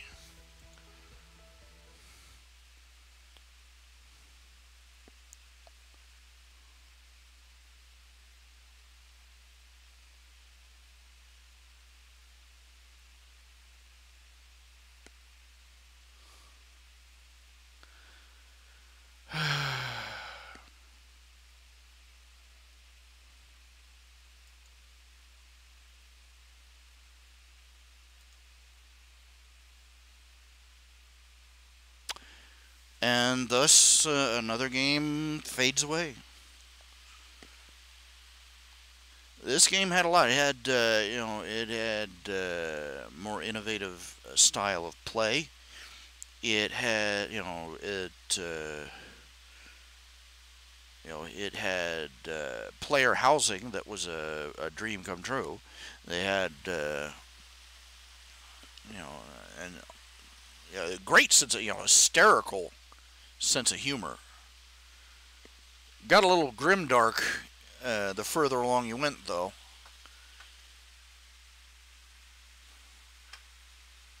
Turns out that the ancient precursor race was basically trying to. The entire planet was basically a gigantic experiment. They were trying. It was a laboratory. They were trying to create a god, for lack of a better term. They were trying to reach a point. They were trying to reach a point where they could rewrite the laws of physics themselves, and just recreate, just rewrite the universe to suit their own tastes. And they almost succeeded. They created an entity. I can't remember her name, but a benign entity who literally had the power to alter reality. The problem is, at the same time, they accidentally created an evil entity that is obsessed with infesting the universe and destroying it. And as you go along, you discover this as you go along the main storyline, and you discover more and more about the secrets of Nexus, what all the science was about, what all the experiments were for, and eventually you're contacted by the benevolent entity who begs for your help.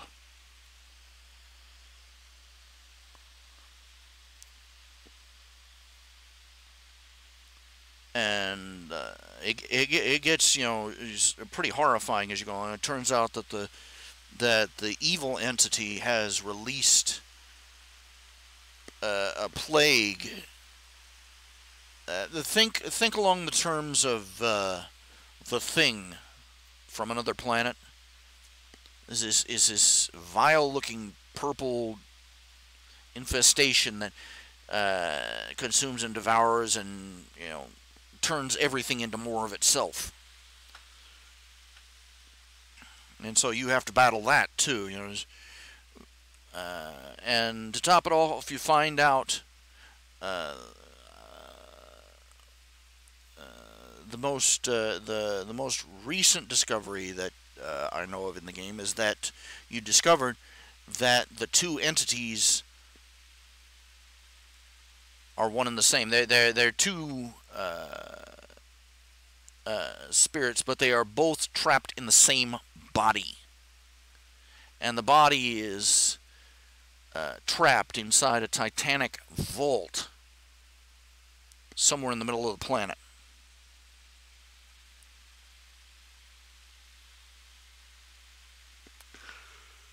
And the protections on that vault, set up by the benevolent entity, are breaking down. And that's as far as I got along the storyline. I think that just my opinion is that that the storyline got too grimdark, and there was no sign that they were ever going to pull the nose up, so to speak.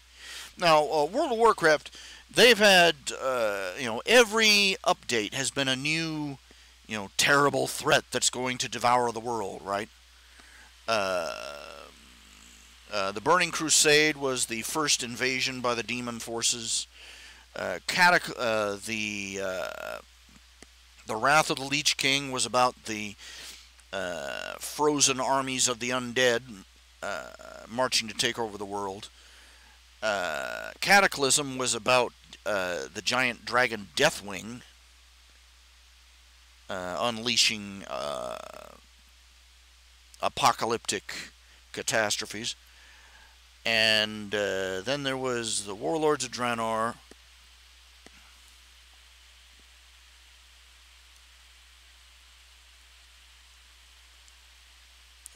Legion, the Warlords of Draenor, where the Iron Horde was popping out of an alternate timeline.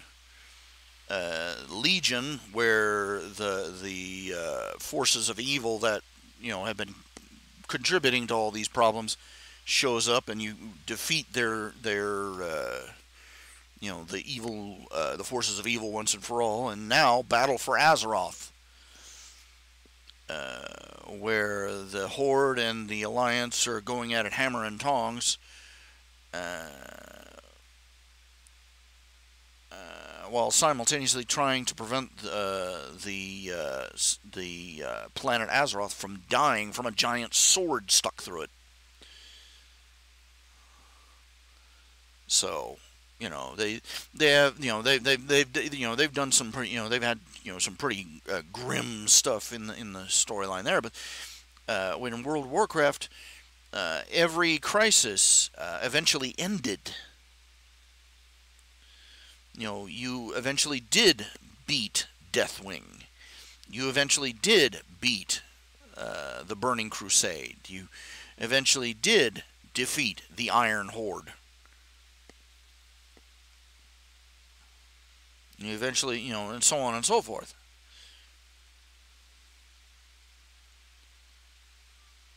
So there was, but this with Wildstar, there was this one overarching plot that was hanging over your head, the entire game, and it didn't look like they were ever going to let anybody reach. So far as I figured out, they never reach a point where you actually defeat the evil entity or free the benevolent entity. So, and once again, you also have the thing where, once again, they try to do the blue and orange morality thing, trying to pretend that the Dominion,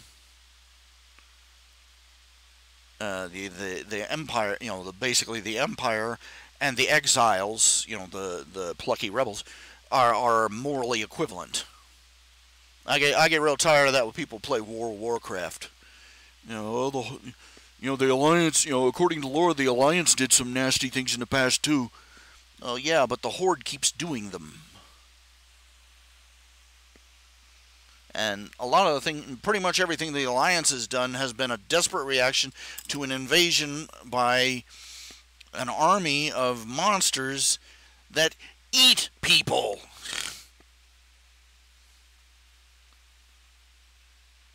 And every time that the dust has settled and they've stuck out the hand and tried to make peace with the Horde, some lunatic leader in the Horde upper ranks jumps up and starts the whole mess all over again. In Pandaria, in Pandaria,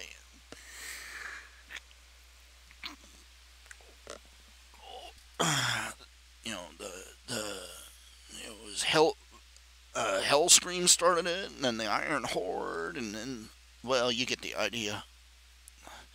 But in this game, they tried to pretend that that the exiles were just as mean and ruthless and vicious as the Dominion had been. In spite of the fact that Dominion was going around destroying entire planets and turning the survivors into refugees throughout the galaxy. You know, you got a real problem with moral equivalency in people that make these games. You know? If this bugs you so much, if you want to have two sides to a game, but you don't want to have one be good or evil, well, for one thing, try having more than one side. Try having more than two sides.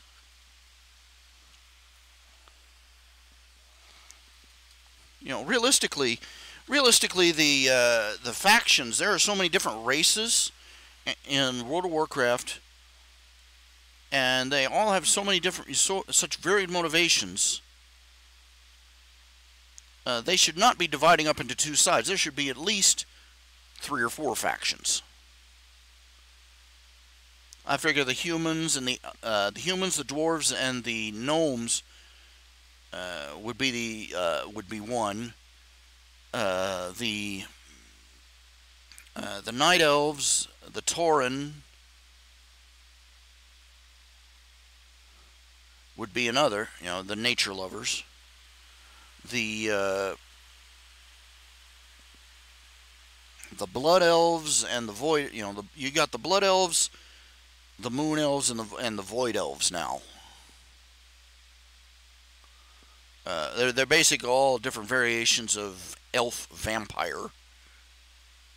They're addicted to some form. They have to suck the energy out of something, in order to answer the craving. And it's same story, different package. And then you got these all these other new races that are coming out that they're not really doing anything with it.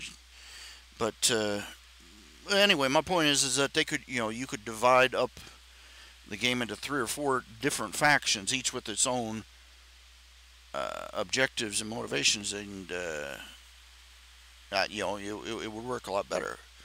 We're sort of stuck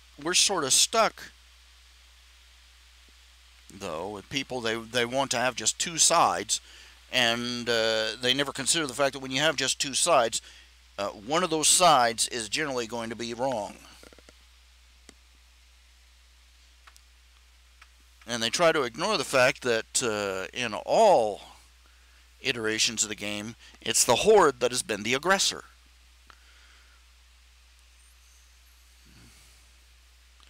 I'm harping on some on stuff y'all don't care about, and people really don't care about that sort of thing.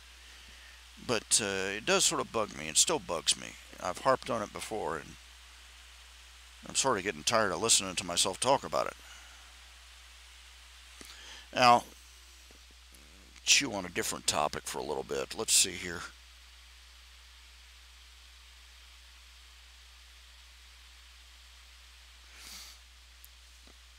It's interesting. You can't seem to please people when you do a show about the past. It's the same group of people that can't ever be pleased. It's always the same group of people that can't ever be pleased. It's never it's never one side complains and then the other side complains.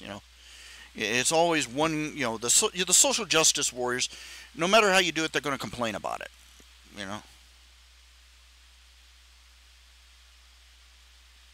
Now, look. What was the show they were talking about? Oh, there's a new movie coming out. Oh, I'm interested in seeing it. It's something that might appeal to most Harry Potter fans, for one. I haven't read this book I read this book as a kid and I loved it. My parents kind of grumbled about it because it was about a book about magic and wizards and stuff. They didn't improve that sort of thing. But, I'd already read it. Too late. It was called The House with a Clock in Its Walls.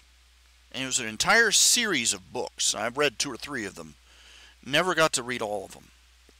But I liked it a great deal. And there was a guy who wrote an interview for it, and he got all sniffy because, you know, it was set in the 1950s in Nebraska, I think. And he said, you know, why don't we see any of the, you know, of the racism that was prevalent in that era? Why don't we see any of the segregation? And okay, first of all, you dumbass, because that was not what the story was about.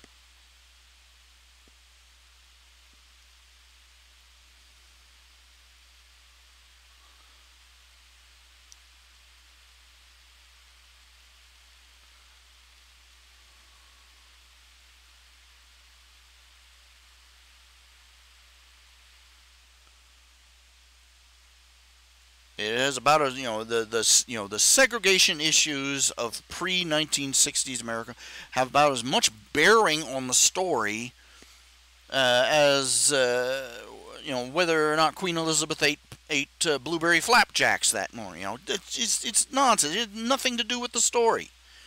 But they want to drag that out of nowhere. You know, the same as they want. Why didn't you have any gays or lesbians or transsexuals in Harry Potter? Because it had nothing to do with the story. Your crotch groinal centered issues had nothing to do. The story had nothing to do with them, and they had nothing to do with it.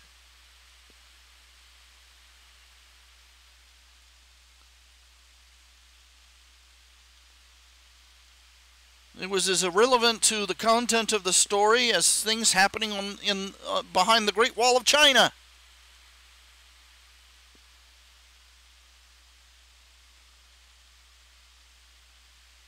What, they think everybody walked around all day going, I'm a bigot, I'm a bigot, I'm a bigot, I'm a bigot, I'm a bigot.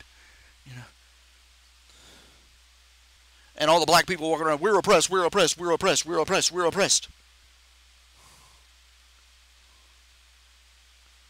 Good night.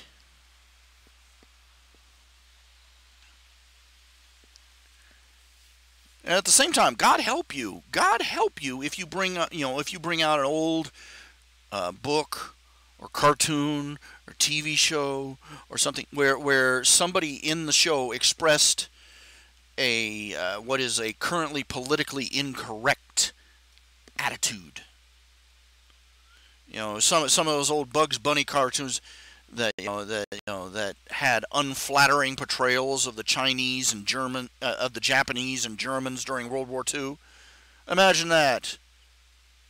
Us having an unflattering opinion of people that tried to bomb us. You know, God forbid, you know.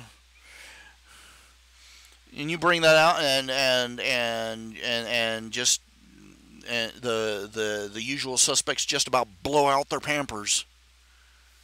Oh, you can't show that on television?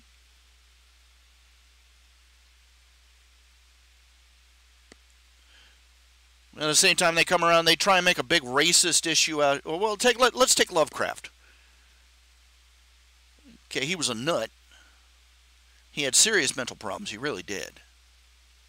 He was xenophobic in the literal sense, as in strange, unusual, or alien people just frightened the hell out of him. His wife said that he'd be walking down the street, and if minorities approaching, he would freeze up. He literally had a phobia.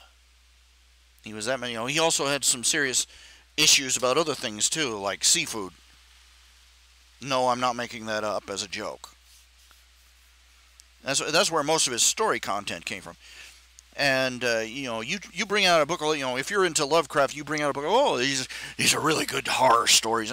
And these same suspects, these same people who threw a fit because you didn't portray the racism in the South in a children's book about an orphan boy finding out his uncle is a wizard, because you didn't portray the segregation issues of the South, they throw a fit because you're reading Lovecraft. Lovecraft was a racist, and you could see it in his book. He was racist, and he was sexist, and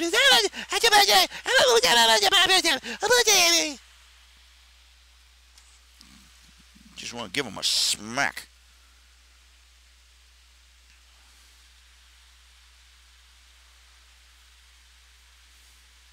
Okay, look. Yeah, the guy was complaining, that this movie, The House with the Clock on Its Walls, doesn't show any of the of the racism that was prevalent at the time. Yeah, because the story wasn't about that. But okay, yeah, I get his point. I can kind of get his point. I'll say this, but I kind of get his point. It is annoying, there were a few lines in the movie where where they expressed more progressive views, shall we say, than are normally associated with the 1950s and segregated America. But okay, I can understand that. I hate watching a show where they shoehorn in 21st century social justice attitudes, and turn one of the characters into a mouthpiece for progressive ideals, or even when they deliberately ignore, they push in the other direction. And that annoys me. I'm talking Dr. Quinn, Medicine Woman. You remember Dr. Quinn, Medicine Woman?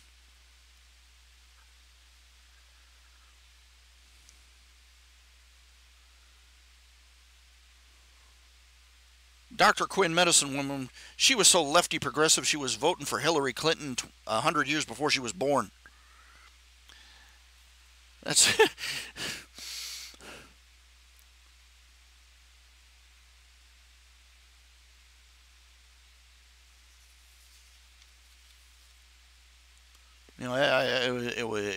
my mom and my sister loved that show at first. But we all got pretty sick of it after a while, because every new episode was another episode about how this forward-thinking, enlightened New England woman was having to straighten out the bigotry and ignorance of the backwards, redneck frontiers people. Ugh.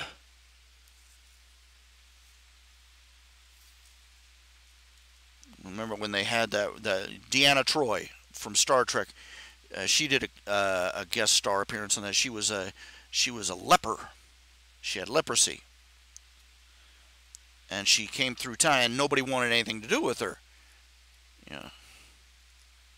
They didn't want to touch her. They didn't want to handle anything she'd be handling. What we used to call quarantine. And of course, Dr. Quinn, Medicine Woman, gets, not that she ever gets down off her high horse in that show. She got a step stool, stuck it up on the saddle, and climbed up on that.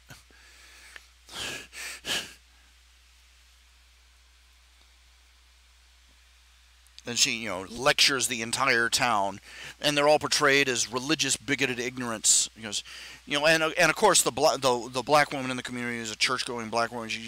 But the Bible says they's unclean. If a conservative TV show had shown a black person acting that way, there would have been heads rolling down Hollywood Boulevard. But because it was a progressive attacking a conservative outlook, who cared?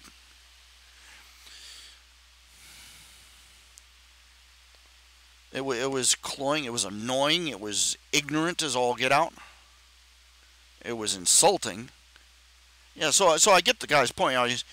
This show, he has these 1950s people. He's like, but he's going too far. He's going. You've got these people in 1950s Nebraska, these white people in 1950s Nebraska, holding progressive attitude. More enlightened. Let's say holding better attitudes about black people. But, come on. On the other hand, let's back up here. Let's back up here and look at this. Okay?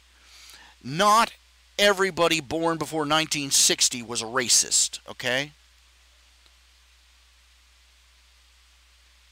Okay, dear leftists, you are not the first people on the planet to suddenly, to start thinking that black and white people should be treated the same. That that women should have equal rights, should have the vote. That and all this other stuff. Get off our backs. You are not the first people in the world to have a non-racist thought.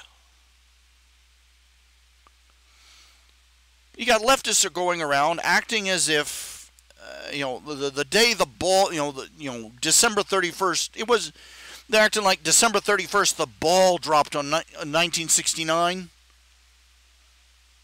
And then everybody woke up in 1970, oh, jeez! It just occurred to me that white and black people should be treated the same and that women should earn the same pay as men. I don't know what it was. Maybe it was something in the punch. What?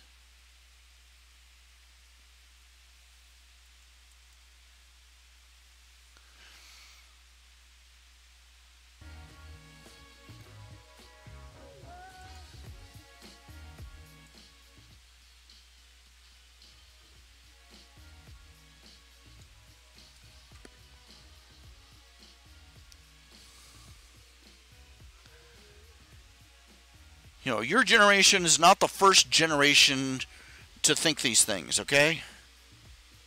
Dear leftists, you're not the first ones to think of these things.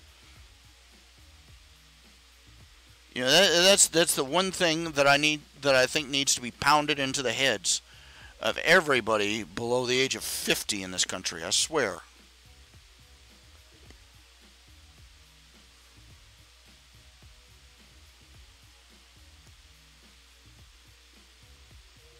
You are not the first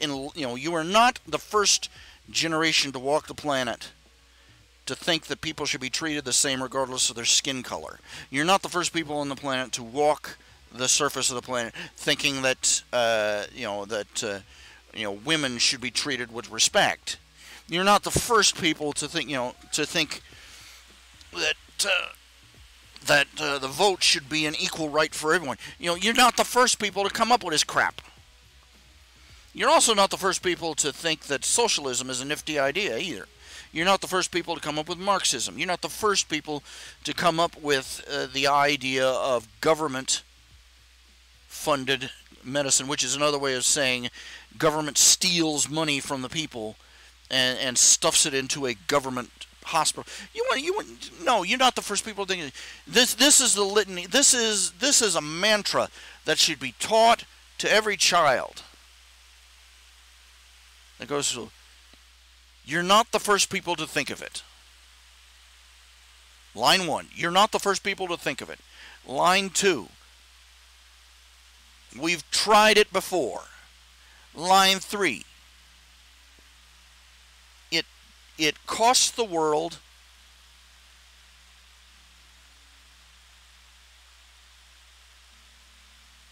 it causes death, injury, and destruction, and it does not work. And the final line, no. In fact, hell no. We are not going to do this thing.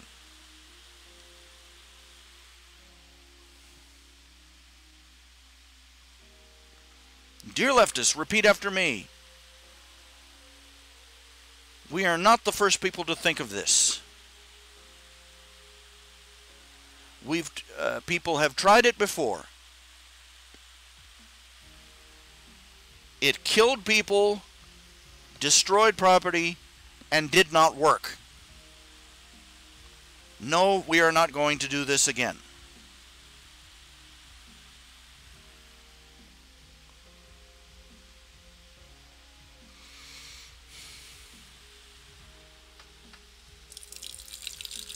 Trying to get a glass of water here. Got myself a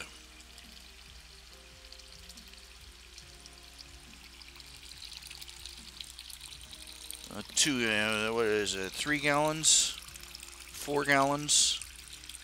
I can't read it. Anyway, it's plenty. It's plenty of water. Ha. I keep it filled up so I can have something, try and get more hydrated.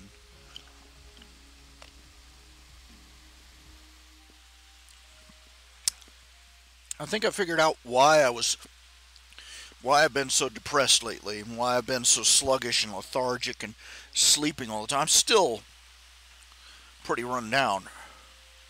I'm not going into, be in the pink of health anytime soon. I'm probably never going to be back where I was 10 years ago, just for instance. But I figured I noticed that I splurged a little bit on my last month. I went and bought. Actually, I mail ordered a case of little bottles of orange juice, little Tropicana 10-ounce bottles of orange juice, and 20 cans of Monster energy drink. And what I do is I take 1 can of Monster energy drink. Let's see, 1 can is I believe 16 ounces, and 1 bottle of Tropicana is 10 ounces. So I mix 20 ounces of orange juice with about 16 to 18 ounces of Monster energy drink, and I drink that. And I'm trying to keep myself down to about 1 or 2 a day. Maximum. I'm trying to keep it down to 1 a day, but, And I got that, and I opened it up, and I poured myself a glass, and I drank that, and I perked right up. And the thing of it is, I stayed perked up long after the caffeine would have worn off. And I looked it over, and what most people don't realize is that these energy drinks are not just all caffeine.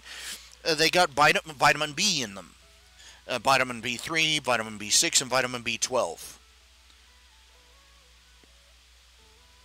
A can of Monster has 200% of the US RDA of vitamin B6, B3, and B12. And I looked it up. I just out of curiosity, I looked up on the internet, what are the symptoms of vitamin B deficiency? And it was about the same for all 3. Lethargy, exhaustion, apathy, depression. There are also some other physical symptoms when it gets more extreme. Anemia, for example, is a contributing factor. And I kind of suspect that I was running on a vitamin B deficiency. I'm not worried about, it's 200% a day. I'm taking twice what the U.S. government recommends, but I'm not too worried about that. B12, you can't overdose on B12. That's why doctors give B12 vitamins as placebos. B6 and B3, on the other hand, if you take a butt ton of it, you can overdose on B6 and B3. One of them is niacin. But I'm not worried about coming anywhere near an overdose, because let's put it this way. Most people think that 100% of your US RDA of the recommended daily allowance of vitamin C, they think that means the absolute best amount you can possibly take. What most people don't realize is that the US RDA for vitamin C, just as an example, the US RDA of vitamin C is just enough, what they have calculated as just enough to prevent scurvy.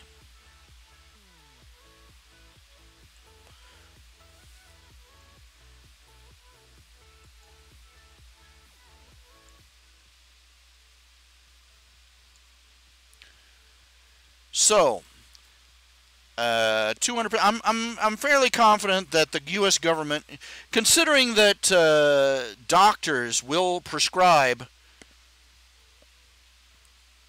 10 times that amount of vitamin B3 or B6, sometimes, you know, their maximum is like 1,000. Well, whatever.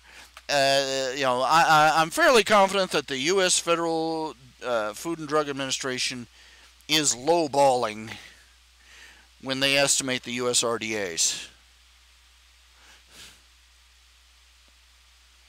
And plus, I'm drinking with a good deal of orange juice, which also helps buffer it, I think, with the intention that it does. I may be completely wrong. But so long as I keep it down to 1 or 2 cans a day, and I do mean literally 1 or 2. I'm wanting one really bad right now. I love those. Tasty. I like the taste. I like the taste, and I like how it just hits my system and perks me right up.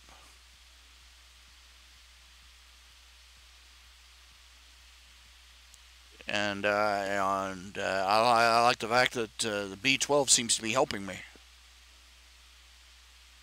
I've been listening to people, they're saying, you need to get a B12 shot. Yeah, because taking your food nutrients through your arm is the all-natural way to do things, yeah. Could we reconsider this?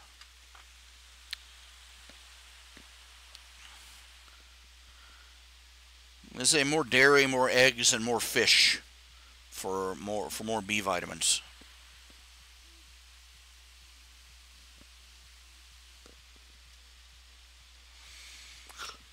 Oh my! Oh, excuse me.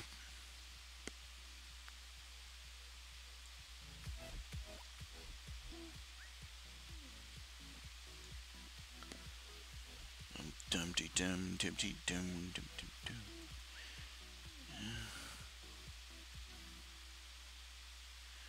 Yeah, I'm still working. I'm still working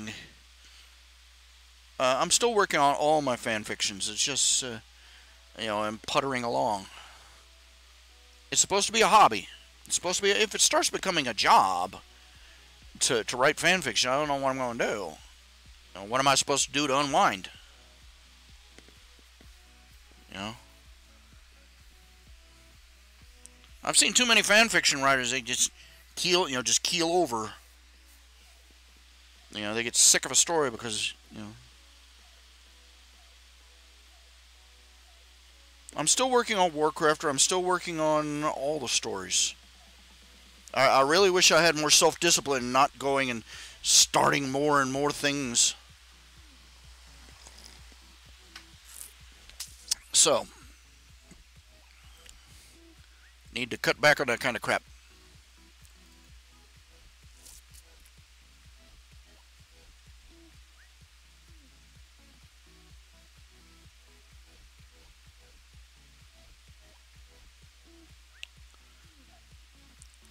Yeah, talking back about WildStar and why the game died. In retrospect, I think part of it is that the world was too small. Now you look at World of Warcraft. At this point they have 1, 2, 3, 4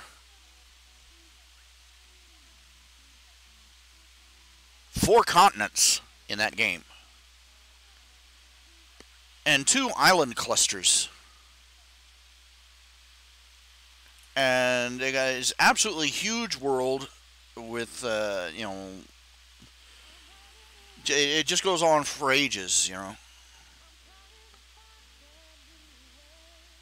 even if you do all the main plot lines and everything, there's still miles more to see and do. It just goes on and on and on and on. And,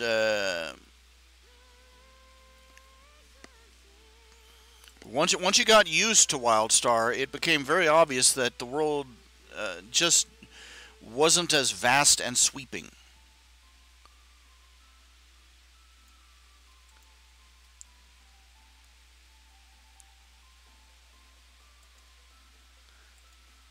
There wasn't as much of a sense of vastness, so to speak.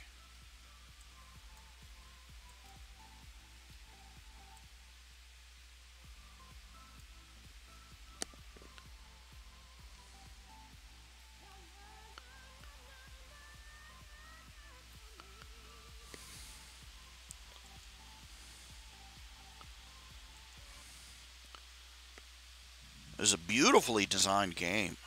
Beautiful game. Beautiful scenery. But it was very easy to go far enough and realize, and it sort of broke the illusion. You reach you reach the invisible wall and realize that the sky and the landscape beyond it were all, a flat painting.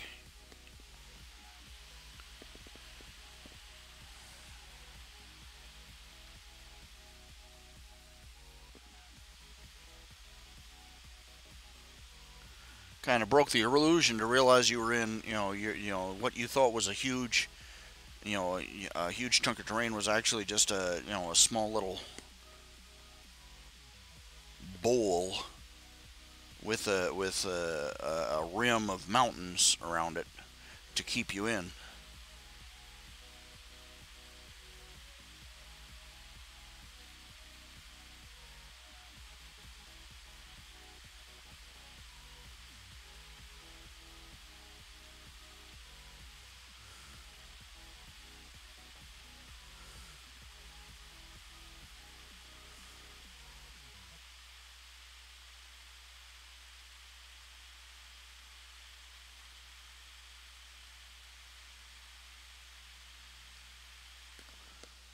Excuse me.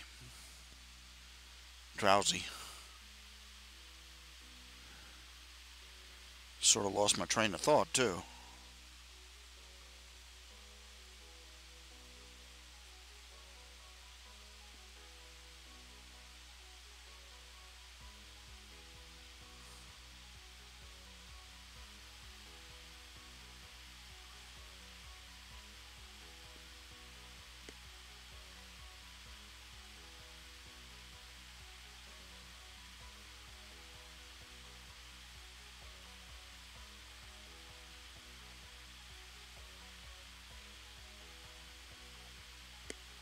Oh my.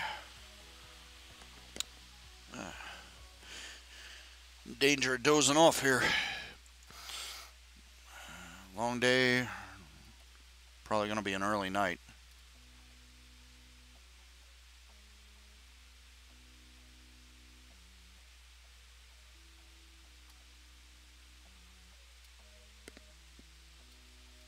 Got too many ideas. I've had an idea for a crossover between My Little Pony and WildStar for ages. I'm like, and I'm looking at my brain going, stop it, you're killing me. And I'm like, you gotta get the stuff that you're working on done first. All right, let's see here.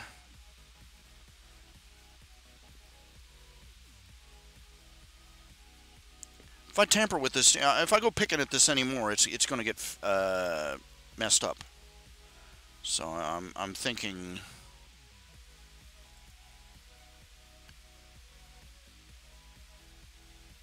I'll send it off to him if he wants any more changes. I'll deal with it then. But I think I'd better leave this alone.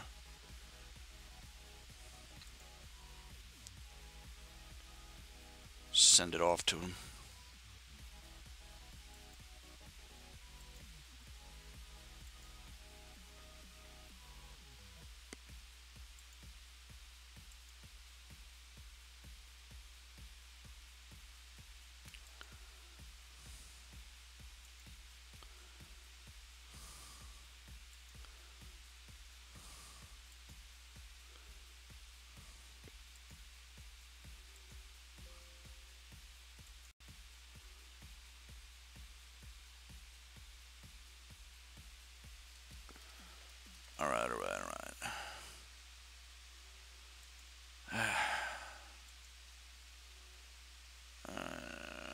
just to get this computer to do something.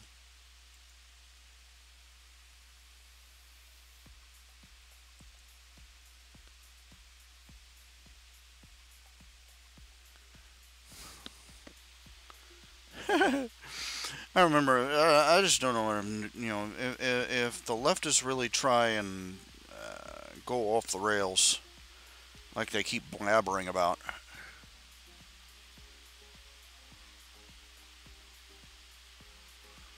They had a couple of them shooting their mouths off on Facebook. We're gonna have a revolution. We're gonna have a revolution. And when a conservative responded, "What you gonna fight it with? Bongs and dildos?" Dang near peed in my pants.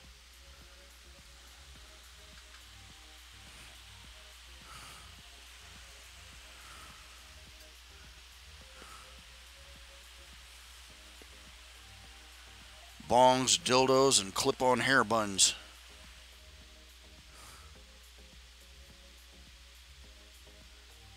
Alright, let's see here.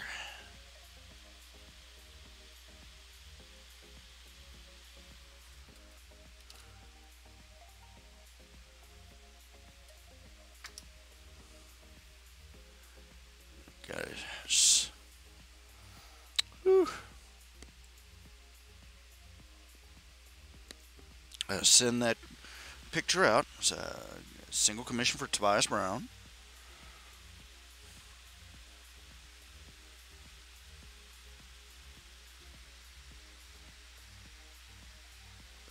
I let my food stamps lapse.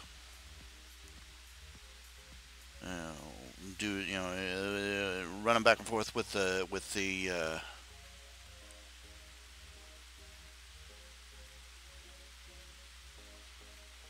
it was due to all that the business with the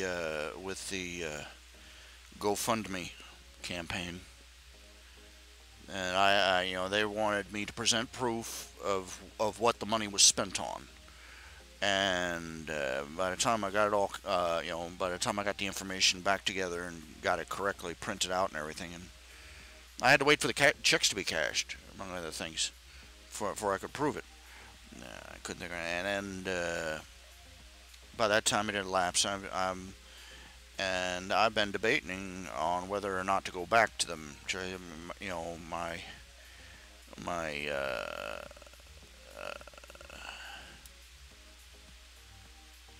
my ruthlessly pragmatic side,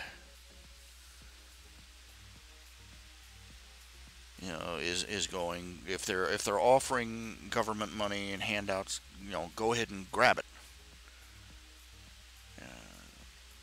But my pride is going, couldn't we just try and see, I'm going, my pride is going, can we just try and see if we can do without it for a couple of months? Of course, the longer I wait, the probably, they say the longer you wait, the harder it will be to clip in. Yeah, right. They want people on welfare.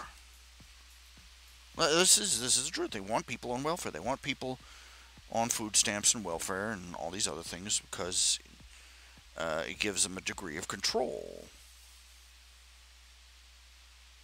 Illicit, immoral, and indecent, but control.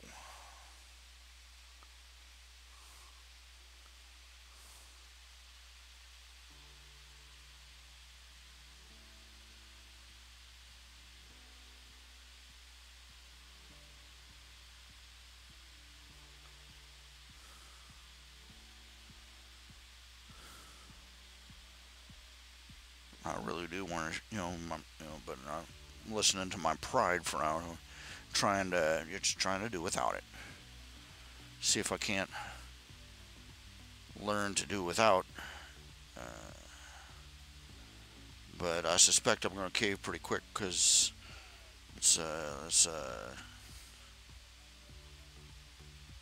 that make things a lot tighter. Right now, I'm only pulling about 400 through Patreon.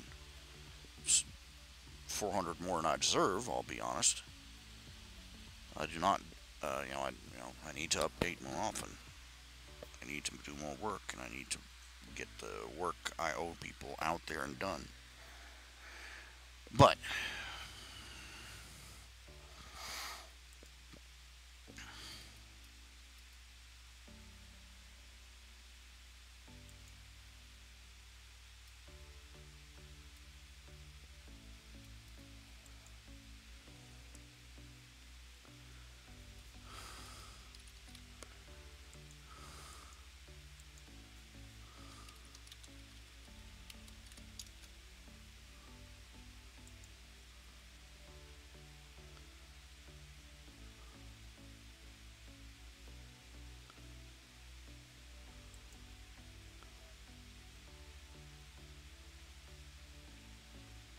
having the government buy your groceries makes things a lot easier.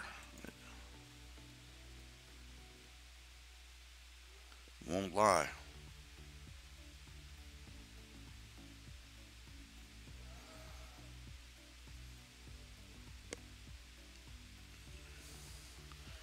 I'm gonna try and make it at least for the next few months. Just trying.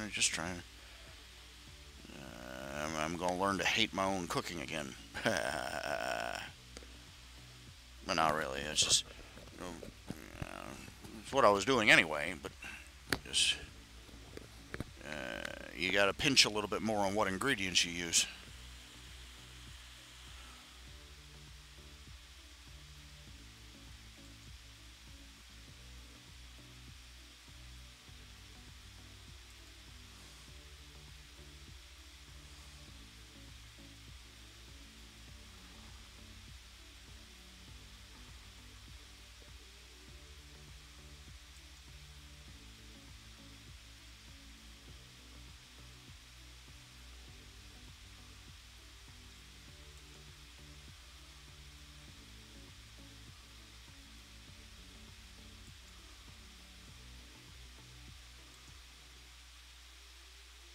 Oh my, oh my, oh my, oh my, oh my, oh my, oh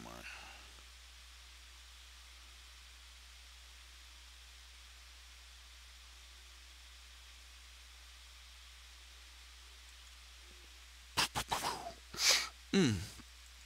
Let's see here. Okay, we got 4 people in channel. Saying hey, say hi, say ho. Okay, that's 1 commission down. 3 or 4 more to go.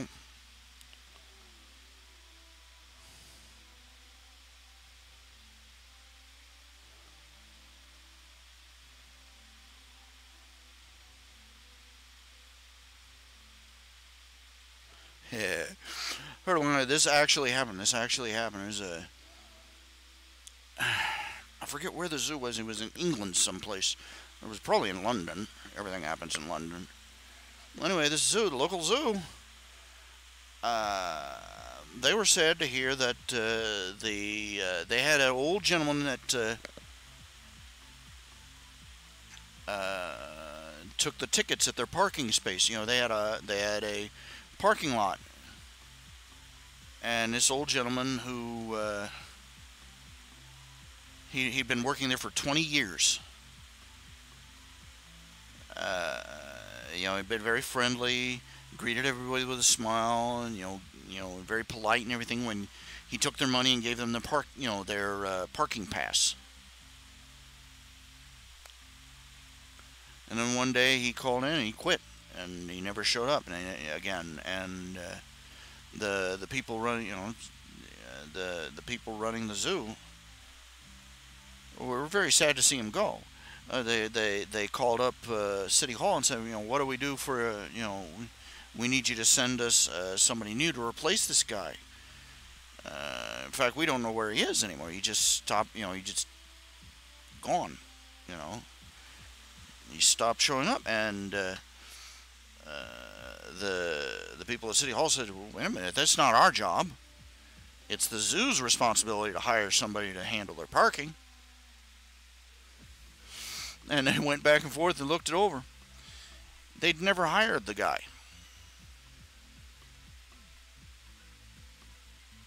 City Hall hadn't hired the guy. The zoo hadn't hired the guy. The guy had just gone out. He'd gotten himself a uniform. gotten himself a little ticket machine and a cash box and set up next to the entrance of the zoo's parking lot. And he had spent 20 years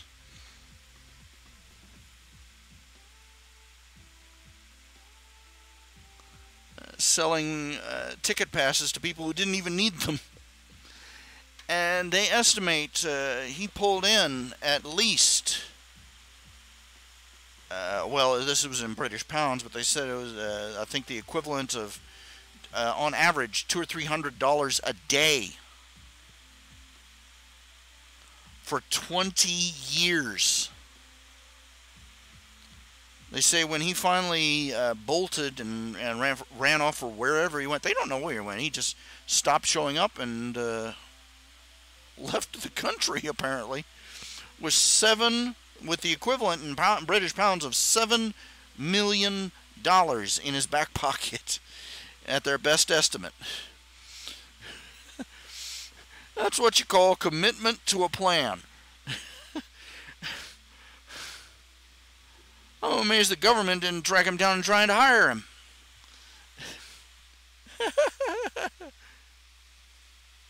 That was awesome.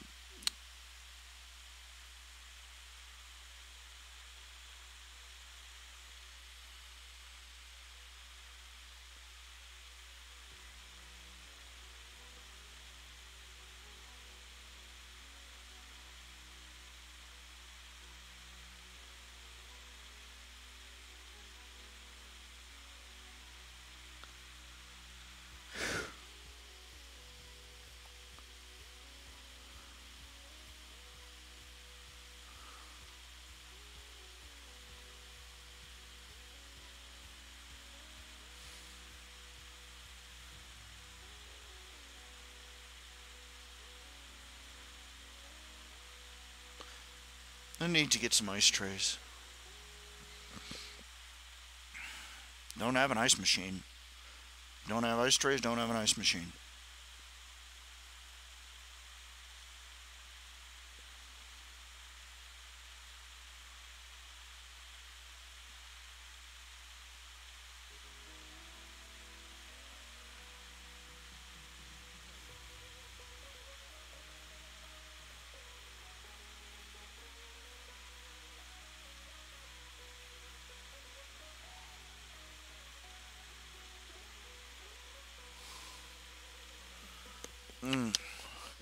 Okay, I am dozing off in my seat right now.